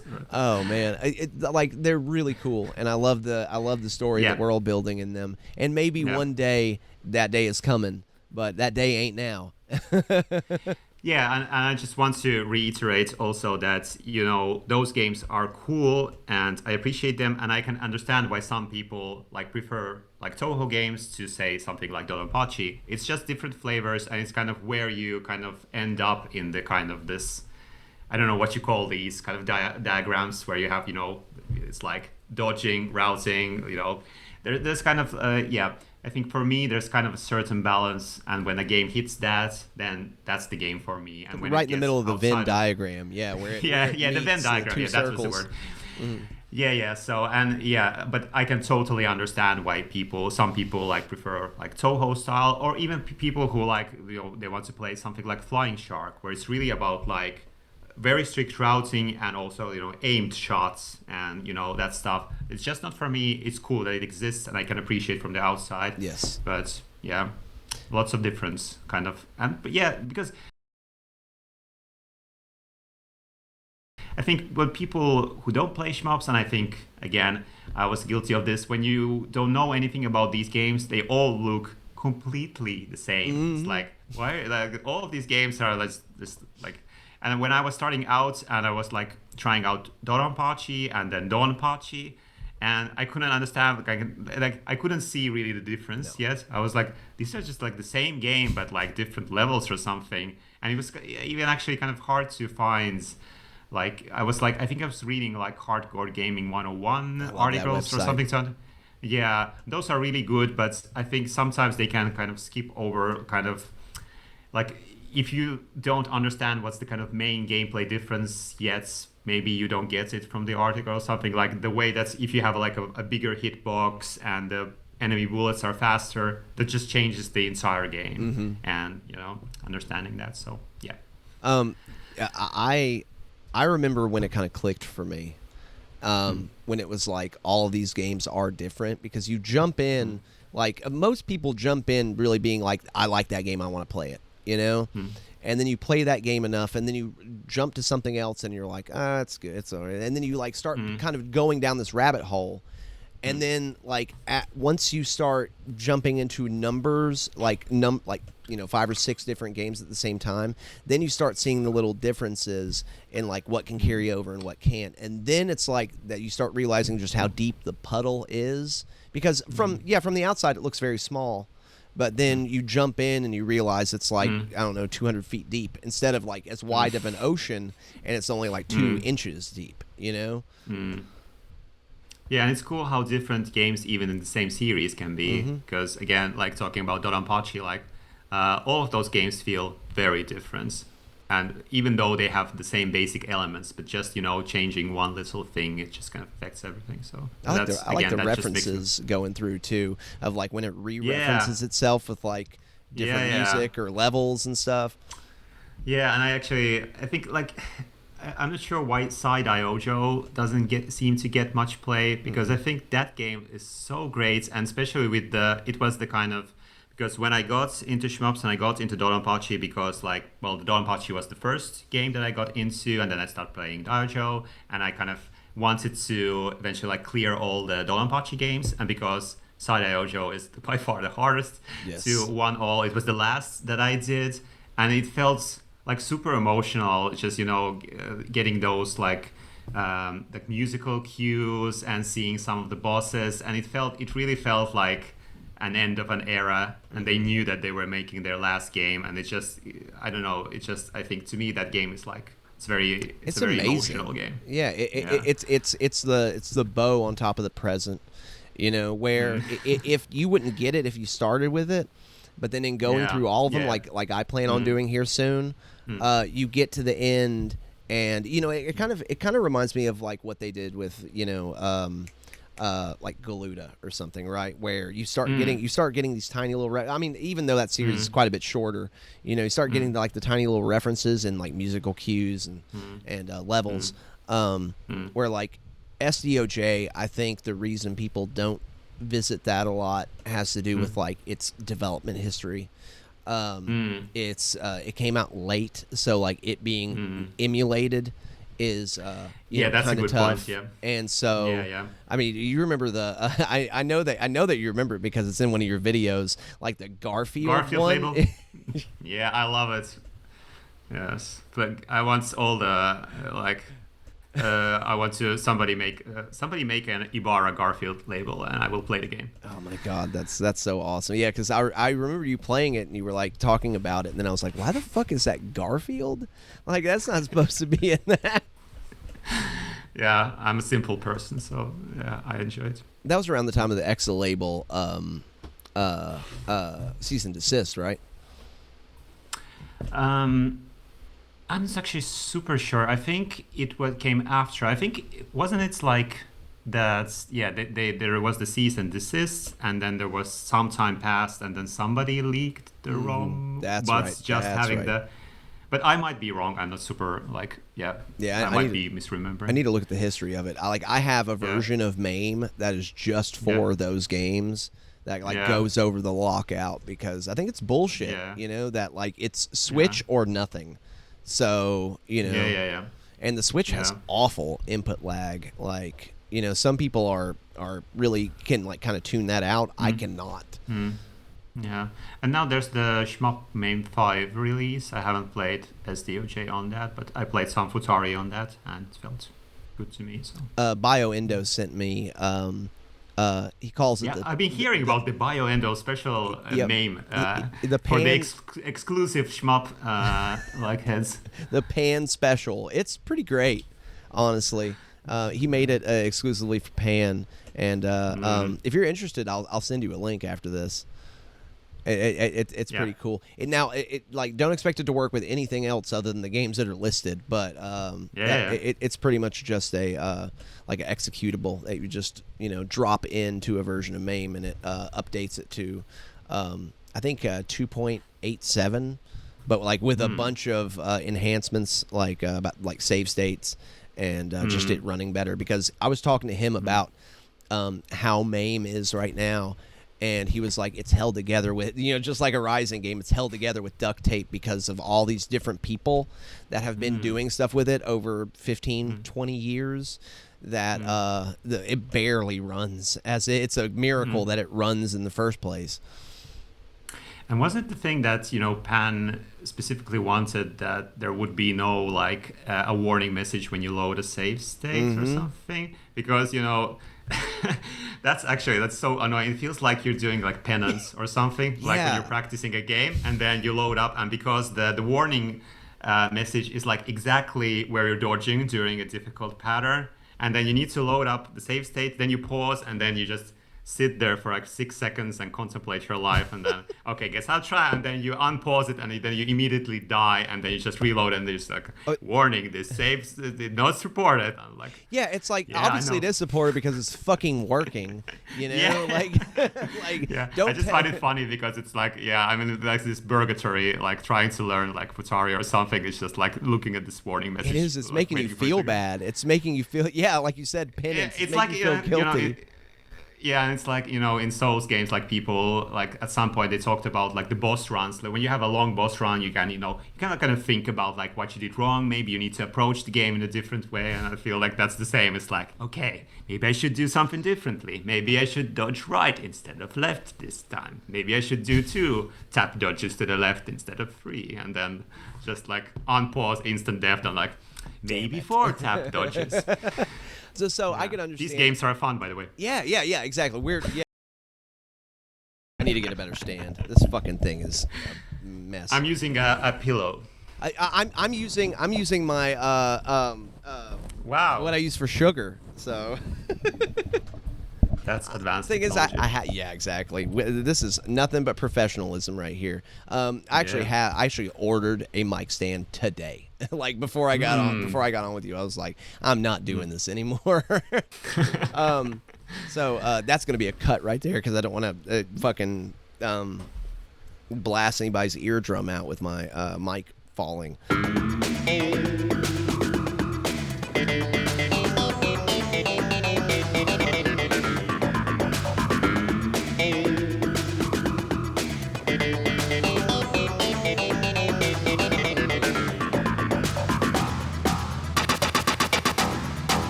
Yeah, this is a mess. My wife helped me figure this out. She was like, it's just tall enough. Perfect. So I was like, yeah, because holding it like this the whole time sucks. If you want to talk about like like cheap methods of producing videos, like basically, like I talked about how like I switched from doing like edited and scripted videos to doing basically like this, like one take for the intro, one take for the commentary, and just like as little editing as I can get away with. And you know, the technical setup has also become like much more simple from when I started, because I got so annoyed with like setting up like doing the post-processing on the audio, and like there's also all kinds of stuff that you need to worry about. So basically, like for the past like 2 months, all the videos that I've done, it's just my phone, and then I have like a $20 mic that it's like this. It's like this tiny mic, right? That Like I plug into mic, like clip mic, and that's it. And then I do like no post, like I do no audio editing. I just boost some like volume, some gain, and that's the kind of the easiest way to do a video. So if you, dear viewer, are thinking about doing a shmup video and you think you need a fancy setup, you can use your phone and a kind of $20 mic. So yeah, it works. You can use anything. Now, one warning I will stress, because I talked about somebody that had hit me up for like advice, because he was like, "Hey, you influenced me. How does my video sound?" And I was like, "Okay." I was like, people will forgive bad video.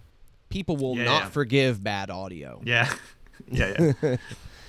It's just it's kind of like battle Garegga rank. Once you know what you do, you can get away with a very simple setup. But I had some not super expensive mics, but real mics, and trying to figure out how to do all the kind of the filters, and it was a huge hassle. And so I just kind of did it in a really simple way, and that just works for me, and it's kind of fine. It's not great, but it gets the job done. But it also it took me some experimentation to get it right. So you don't need an expensive setup, but you need to use some time to figure out how to use it. Maybe that's the point. So don't expect to jump in and immediately be good at it, but that's why people like us are here, is where to find us.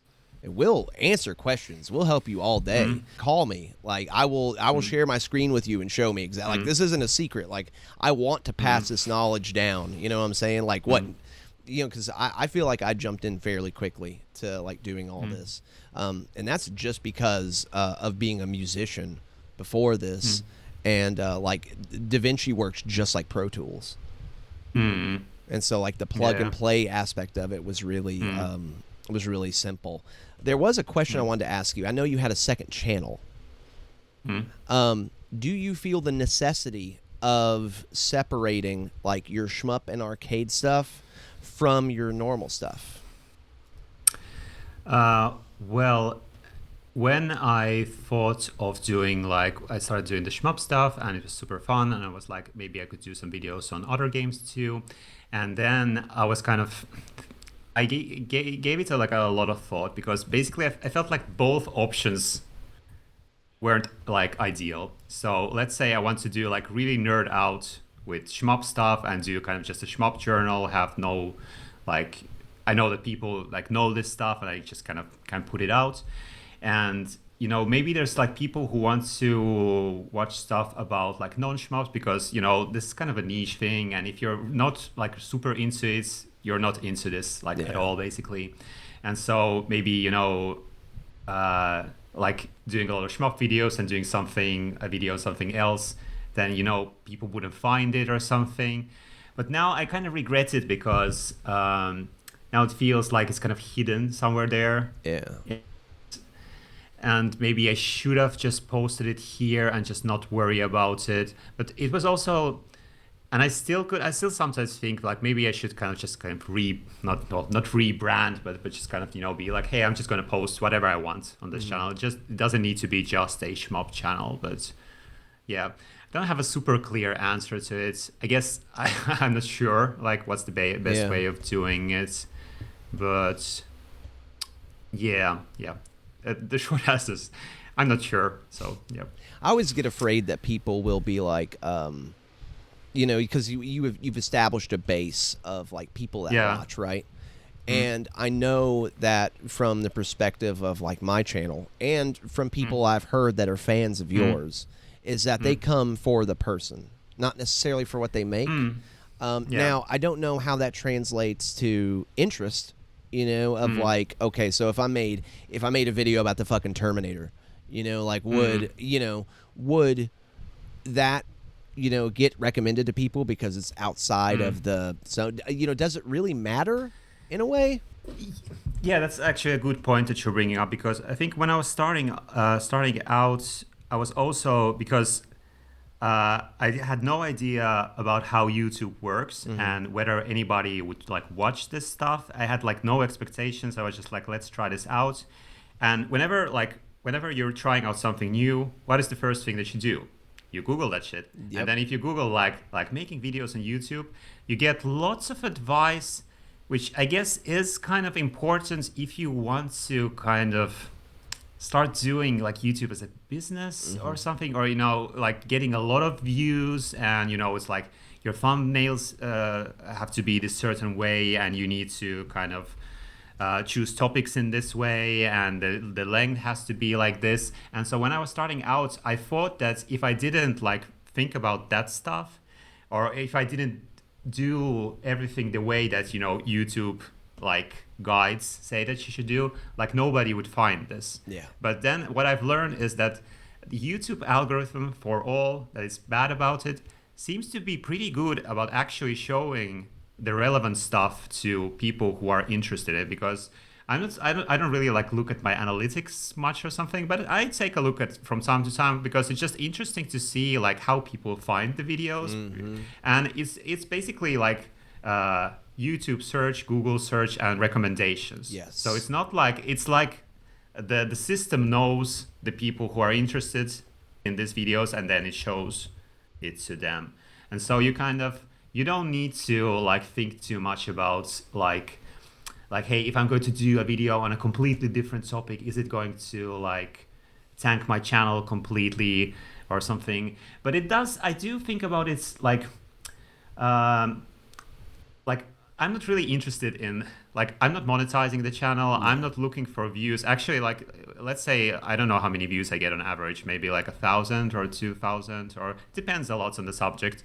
But that's like plenty enough, because the reason why I do this is to have kind of an outlet, a creative outlet for myself, to kind of have this kind of shmup journal and to interact with people. And having like that viewership, that's small, but very kind of like involved, and I recognize the same names, and it's basically what I want. And sometimes I haven't made like these really popular videos, like not popular, but I think the most, like when I did a video on Side-Eye Ojo when the port was coming out, and that hit like almost 10k views or something. And when you have a video, I don't have many of those videos, but whenever a video gets more popular, that's when you also start to get like unwanted comments, or like people becoming nasty, or like saying, like, basically, I just got a comment on some video where the person basically said like this is a terrible video, fuck you. And I was like, okay, what did I do to you? Yeah. yes. And so I feel like really comfortable like having this like really small viewership, where it's like nobody like comes there to say fuck you to me, or like comments on anything. Like, it's like people are super friendly, super nice, and that's like cool. But like, because the viewership is small, And then if you do something that kind of tanks the algorithm or something, and then even the few viewers like don't find your video, that can kind of suck, because then it defeats the purpose of having kind of the interaction. So so I don't know. I don't think like about it too much on like the Hazy stuff, but sometimes I'm thinking like maybe I should do like when I feel like making a video on a non-shmup game, maybe I should just upload it on the Hazy channel, just like kind of turn it into something. But yeah, I haven't like kind of decided anything about that yet. So yeah, kind of also feels nice to have just this kind of shmup depository, or like depository of shmup stuff. So I don't know, that kind of feels cool to me. It's just shmups, it's just nothing else. Right. That way you can kind of. I actually was asked by a couple people if I could start making playlists so they could find stuff easier, and I was like, okay, so in that same thought, if I wanted to upload an Outrun 1cc tomorrow, then I could put that in a different playlist, you know, and then playlists are recommended as well. So that's why I thought that was interesting. You know, because a lot of people like to keep stuff relevant because relevancy helps with recommendations. I don't know. The algorithm is so mysterious in the way that it's like described and advertised that no one really knows like what to do to make it work best for you, other than like the what's, you know, in the news and what's like coming out now, and like like doing the same thing over and over again and doing it quickly. Yeah, I have a very funny story about this, because like I did this video on Diojo No Laser Challenge like a couple of weeks ago, where it was just a dumb idea. I was like, because there's like these Super Mario 64 with no A button press like runs, or like speed run stuff, not speed runs, but like this tool assisted stuff. And I was like, maybe I could do like, it's just a joke, you know, do a no A button challenge. And then I did the run and recorded a commentary, and I was like, hey, I'll make this like funny video, which, you know, which will like funny intro, which is like as if it was like a summoning salt video or something. Like, you know, we have this music that gets you pumped up, like this player achieved this run, and I just did it as a joke, you know. But then YouTube like kind of told me that the intro is really good, and like kind of that it kind of, you know, it didn't realize that it's a joke. The intro, and it was like, hey, the summoning salt style intro is really good, and you should make more of this because it engages people and gets them like interested. And I was like, this is so fucked up, because I think I know, like, if I wanted to get more viewers, like the stuff that I could do. And sometimes, like, let's say when I did the Side Iojo video, I kind of wanted it to reach a wider audience because I felt like the game deserved it. Yes. So I kind of intentionally kind of made the intro a little more edited, and, you know, so it's not like as rambling as my newer videos or something, like where, you know, people, it would be easier if you're not used to watching my stuff, it would be easier to get into it, and it worked. But I'm not really interested in that, because as I said, I don't need the views. I don't. Of course, it feels cool when you do a video and then it gets more views than usually, but that's a very fleeting like feeling, and it doesn't like give you anything. Like the main thing is the interaction, really, the comments and the kind of the conversations. Yeah, that's the main thing for me personally. I think right after I release a video, that is the most like exciting time of being like, what are people going to talk about in my comment section? You know, every time I release a podcast, there seems to be like one or two topics that everyone latches on, you know, and especially with podcasts, those are like slow growers. You know, they like sit for a while and then gain views. And it's always nice to like wake up and check and then be like, oh, somebody said something about this. I've only had ever, and, you know, since I started this about 4 months ago, like a couple of negative comments on my thing, and dealing with them in the way that, like, in real life, I'm pretty confrontational, you know, of being like, what the fuck did you say about me? You know, I cannot do that online. It is very much has the opposite effect online. How do you deal with like negativity? I think like when I was starting out, I think I get more like I got like more not like many, but usually I would get like publish a video, I would get like a comments, like people commenting on my appearance and stuff. And I know like, and I do kind of, let's say I lean into a role, something. Yeah, but you know, sometimes people can kind of like, you don't need to, you can like do a joke about my hair or something if you want to, but like don't be like, actually like don't say anything like super ugly or Don't be a something, you know, dick, something yeah. like, yeah. And so I think that's, you know, there were some of those, but because they were a minority and the rest of the comments were so overwhelmingly like nice and friendly, and it was amazing. So it kind of didn't affect me much. And then there was a second thing that I got, not too many, but kind of starting to get those comments where people are more, they don't want to like talk to you, they don't want to have a conversation, they just want to like say F you to you. Was like when I, in a couple of videos, I've commented on like Cave's use of their female characters and the way that it's kind of hard to talk about it because it's so like the anime style that we have or have had for a long time, because it relies so much on like this kind of, it's not even really about like just sexualizing women or something. It's about kind of the like infantilization. Yeah. You know, like they like look like children, but then, you know, they have like, you know, like inside IOH, I think if you play expert mode, you kind of like undress them or something. They're in like swimsuits, yeah. Yeah, and that's just kind of gross because again, with like, especially with how young they look, and you know, except for one character, one out of three, it looks like an adult. That's it. Yeah, and their name is Garfield. So I've commented in some of my videos I've done, and that attracts like negative comments as well. But it's like, again, because I've also gotten comments like people saying like, hey, thanks so much for bringing up these points. You know, nobody talks about this, and it really bothers me too. Like, so thanks for saying this. So again, I think it's like the negative comments, I haven't had that many of them, and because, you know, I have so many positive comments, I can kind of, you know, latch onto those. Kind of outweighs the other. Yeah. That's kind of how I feel about it. Is like, as long as it's a overwhelming majority, then you know, I pay the other ones no mind. You know, do they sting sometimes about like, especially how personal they can get? Like, what are you doing? You know, like it.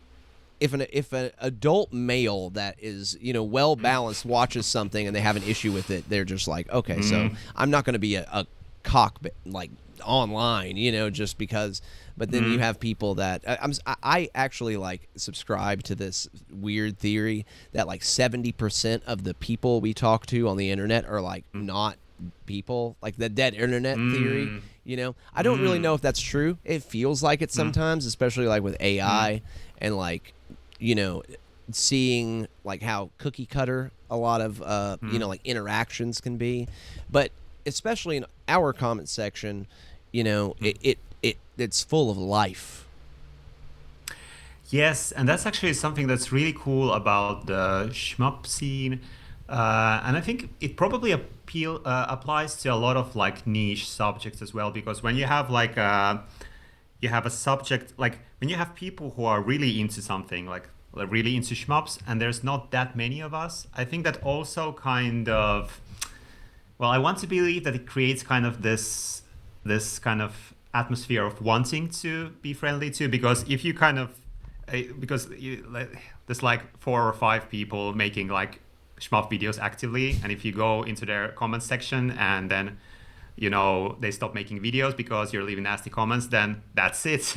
Yeah. Like, I guess that's part of it. And then also, like, you know, when you, I think it's also, there's also kind of these positive spirals that can happen when you get like maybe like people who start to present things in a kind of different way, and that's kind of inspires others, or not inspires, but influences others to kind of, let's say, behave.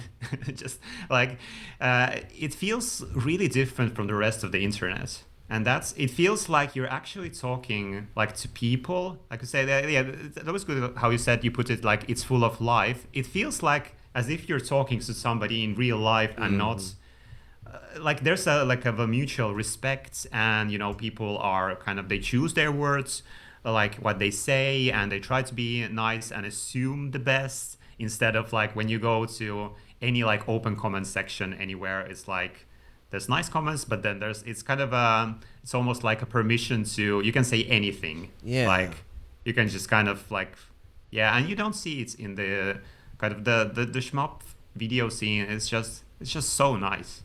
Well, it also feels like you get a little bit of like knowing someone through watching their stuff and interacting with their comments. It's like if we all met up in real life somewhere, I don't think it would feel awkward. No, example, like doing this conversation with you, like we've like we talk like a little bit on Discord, but like mainly about like scheduling this stuff and about like Sokyo Gorentai or something. But we haven't like really talked. But I think like when we got on this like call, it felt instantly natural to talk with you, because I felt like I kind of know who you are in a sense, and I know that I can like speak freely and I can be myself, and I just knew that it's going to work. Yeah, and I think that's cool also about like doing shmup videos. I think it also kind of, because there's no money and there's no glory in it, you're like doing it for the like, there's like 1,000 people who are actively watching it, something, and I think that also kind of makes like people are themselves, because what else are you going to be and why? Like you like if you're try to be like do the kind of like the attention retention style, something like here's the 3 points that you need to know, your doctor hates this or something. You can't do it here, because it's like, what are you doing? You kind of need to speak like you're talking to a friend or something,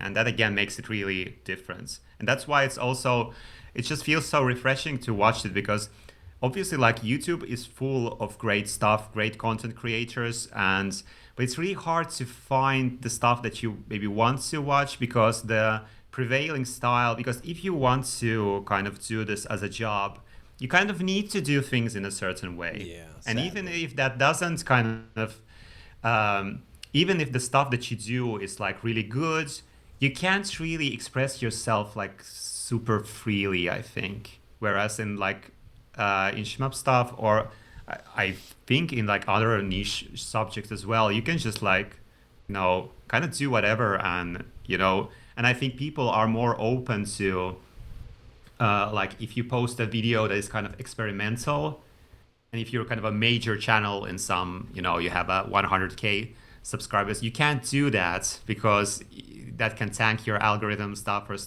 something.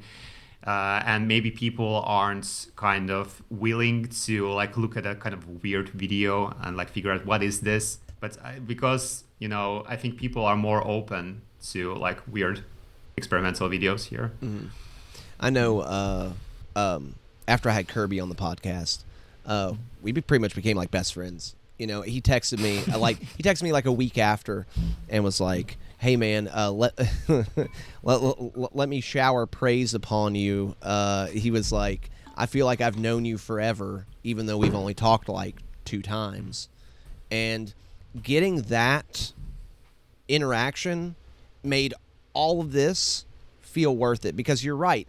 I originally started this as like a personal video diary, and then the more I talked about it with my wife, of like, one day I'm not going to be here. Obviously, everybody dies, right? And hopefully during that time, my children and anyone else that is close to me can use like my YouTube as a repository for like keeping my like hobbies alive in a way. I know that that's asking a lot to like know that the YouTube servers will be up, but I have these backed up all somewhere. But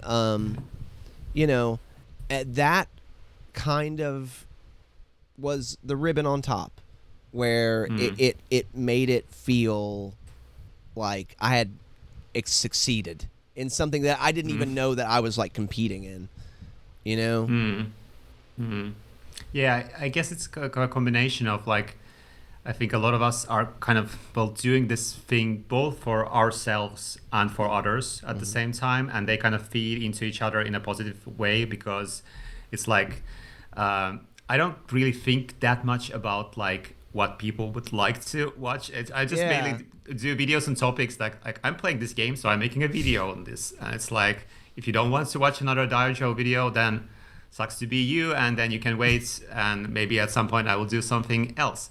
But because I know that people watch this and usually they enjoy it, I also kind of put some, like, if I was just doing it for myself, it wouldn't be so as fun. It's kind of because it kind of pushes me also to kind of, consider what I'm doing and try to make it like kind of nice and say something like worth saying.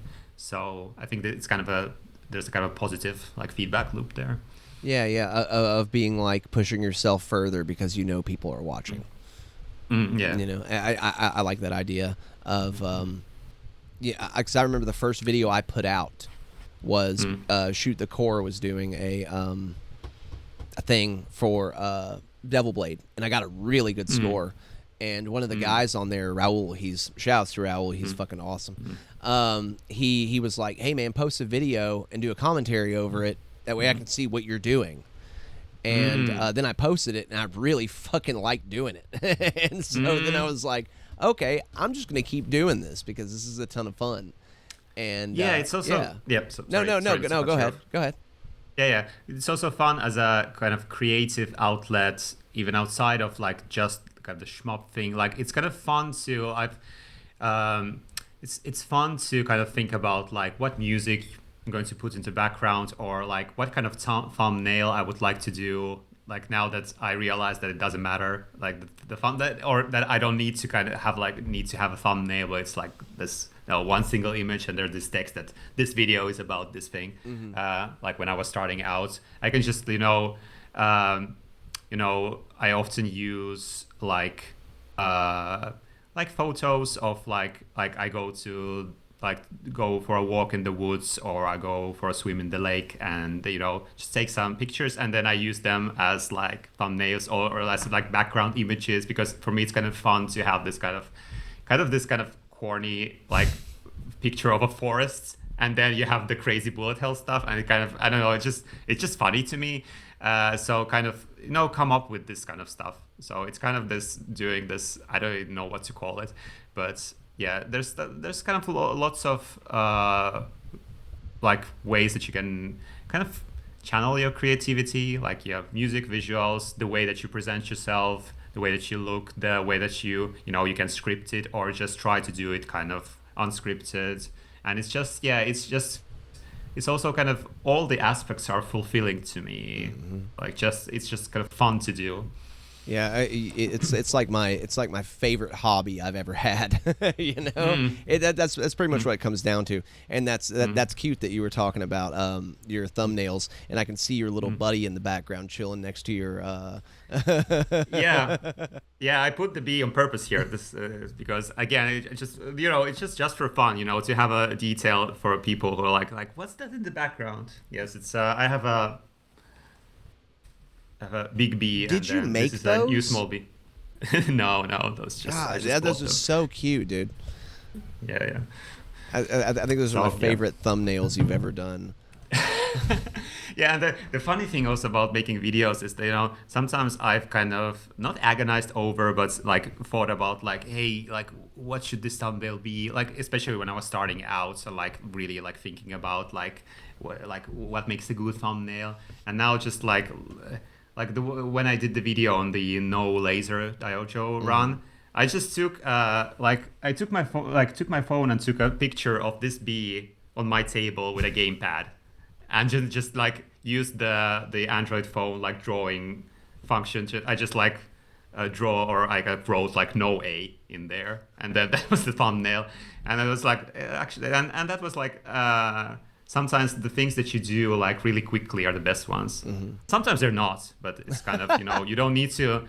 If you're thinking about, again, if there's somebody who's thinking about making videos, just do it and see what works. Yeah. Maybe you do something and it sucks, but that's okay. Just do another thing and then do something different, and maybe it will work better. And you don't need to you can kind of iterate instead of like working on this like huge project for I'm just waving this bee around.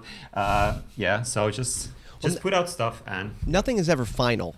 You know, I think a lot of people don't realize that like once you make a video, and I know I've said this before, but like once you make a video, that's not like the last, you know, like time. Like if I make a video on Tsukiyoga Rentai tomorrow, you know, I can make another one that doesn't make that last one invalid. Yeah, and you can also kind of do, like, if you felt like you made a video and maybe you know something more about the game and you feel like you want to do it again but better this time, like, just do it, because, you know, people want, like, for example, they want guides. Like, those are not going to go, like, out of style. So if you feel like you could do a better guide now, just do it. And yeah. And a lot of people that have you know, come up of, like, you know, not being afraid to be yourself and be personal, and you just do what you want and not worry about, you know, because I know for me personally, you know, I look at Mark, you know, because Mark was like the whole thing that brought me in was I was playing fighting games because I was so tired of AAA, and I caught Mark's like guide on Street Fighter, and then started watching all his other shit, and then started watching Shmup Junkies, then kind of fell down the rabbit hole from there. Creators like you and Chris and others, Pan, you know, make it feel okay to do it not as like a job, you know, to where you can actually, it's like, it's more artistic in the way that, like, you're putting up things without worrying how they're going to, you know, like that being a main worry of like how they're going to be affected by the algorithm or viewed or whatever, you know? So I appreciate you for that. Well, thank you so much, because it, you know, it really makes me happy to hear it, because, you know, I don't feel like I'm doing anything like super special, but maybe what I want to do is kind of show that it doesn't need to be like, you can just kind of be yourself, and you can kind of channel your own energy and just kind of talk what's on your mind. And that's really enough, and people will appreciate it, and people will want to watch it.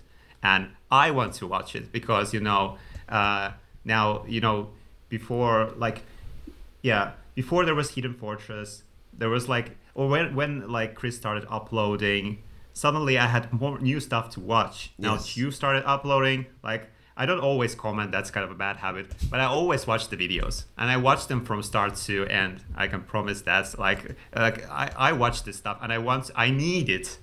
So so it's kind of the best thing, that kind of the best compliment that I could like get from my stuff is that it has inspired others to do like their stuff, because I want to see more of this kind of. Well, I know you made me feel okay in posting my premium run, because like at that point nobody was really, I think, if I'm not mistaken, I think I had the first commentated premium run. You know, from what I found. So cool. From what I found, and now there's two. So there's me and one other guy now. Okay. We got a ball rolling, and that's nice. I know you. Like I was worried because it's such a weird arrange in the way that it takes out, you know, a big part of what it is, you know, and makes it kind of fixed. And I felt like I was doing the game a disservice by releasing it. Yeah, and then like through, you know, the interaction with you, I was like, okay, so it really doesn't matter. No, and there's so many, like we talked about, like different like flavors of shmups. Like I'm okay with saying like maybe I don't want to play Ray Force or something, but it doesn't mean that I think it's a bad game or people shouldn't talk about it or something. Or maybe I myself, I'm not really into the premium arrange because I like the weird things about Arcade Garegga, but it doesn't take anything away from me. And it actually was cool to watch your run and listen to your commentary, because I could kind of get into the, without, you know, doing the clear myself. I think I've cleared the premium at some point, but kind of, you know, just kind of, you know, having this, you know, how to say this, I was kind of living it through you, vicariously, through your joy. Like, I got to kind of vicariously enjoyed the range, and that was super cool. I feel that way about like older shmups, like Metal Black. Yeah. Like I will never clear Metal Black, and I'm okay with that, because like I will watch other people clear Metal Black, and get that experience, you know, vicariously through them. To talk about talking about games that piss me off, Metal Black is one of them. Yeah, I've played it a little bit, but it's so cheap. Yeah. I hate using that word, but it's so fucking cheap. It's bad design, bad gameplay design. Hot take. One last hot take to make your comments. If anything comes up behind me without letting me know, and then that never happens again for the rest of the game, yes, I do agree that's kind of sloppy, you know. Yeah. Dude, that in stage 2, when all of a sudden you got rockets coming behind you with no warning, I'm like, nah, I'm good. I put my stick down at that point. You know, I was just like, nah.